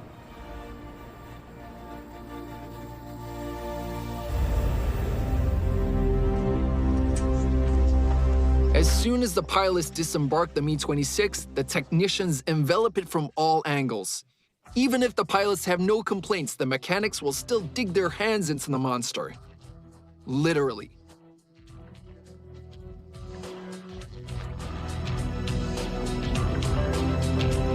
After the first test flight, all the machine's components and mechanisms are thoroughly checked. First of all, naturally, the engines. Here they are, the 2 turbo propeller hearts of our monster. They spin the largest rotor in the history of helicopter aviation without breaking a sweat. Its diameter is 32 meters. Never have engines of such power been installed on helicopters, which is why everything is checked, from the oil pressure and blade temperature to whether the turbines are fastened to the main body.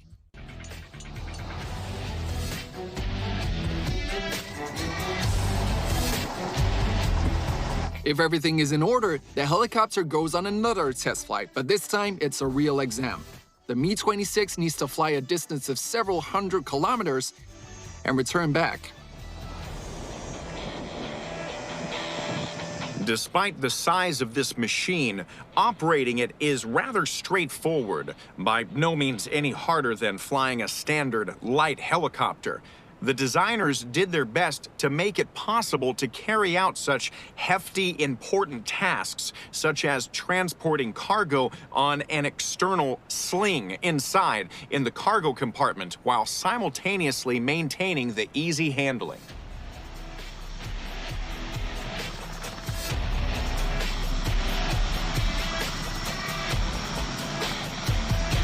After the test flights are completed, the Mi-26 is handed over to the operating company. These monsters fly all over the world, from Canada to Australia, from scorching Africa to the freezing Russian north.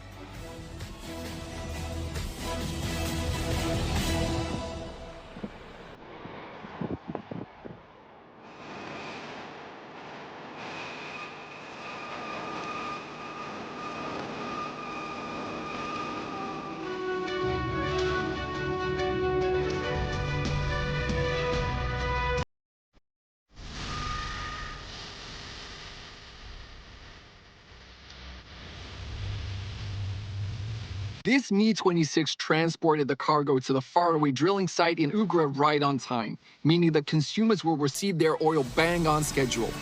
Thanks to these timely efforts, gasoline will appear in our cars, public transport will operate, and petrochemical factories will issue their products without interruption or delay. The Mi-26 is one of those monsters that holds the modern world on its shoulders, that in every sense of the word, raises our standard of living.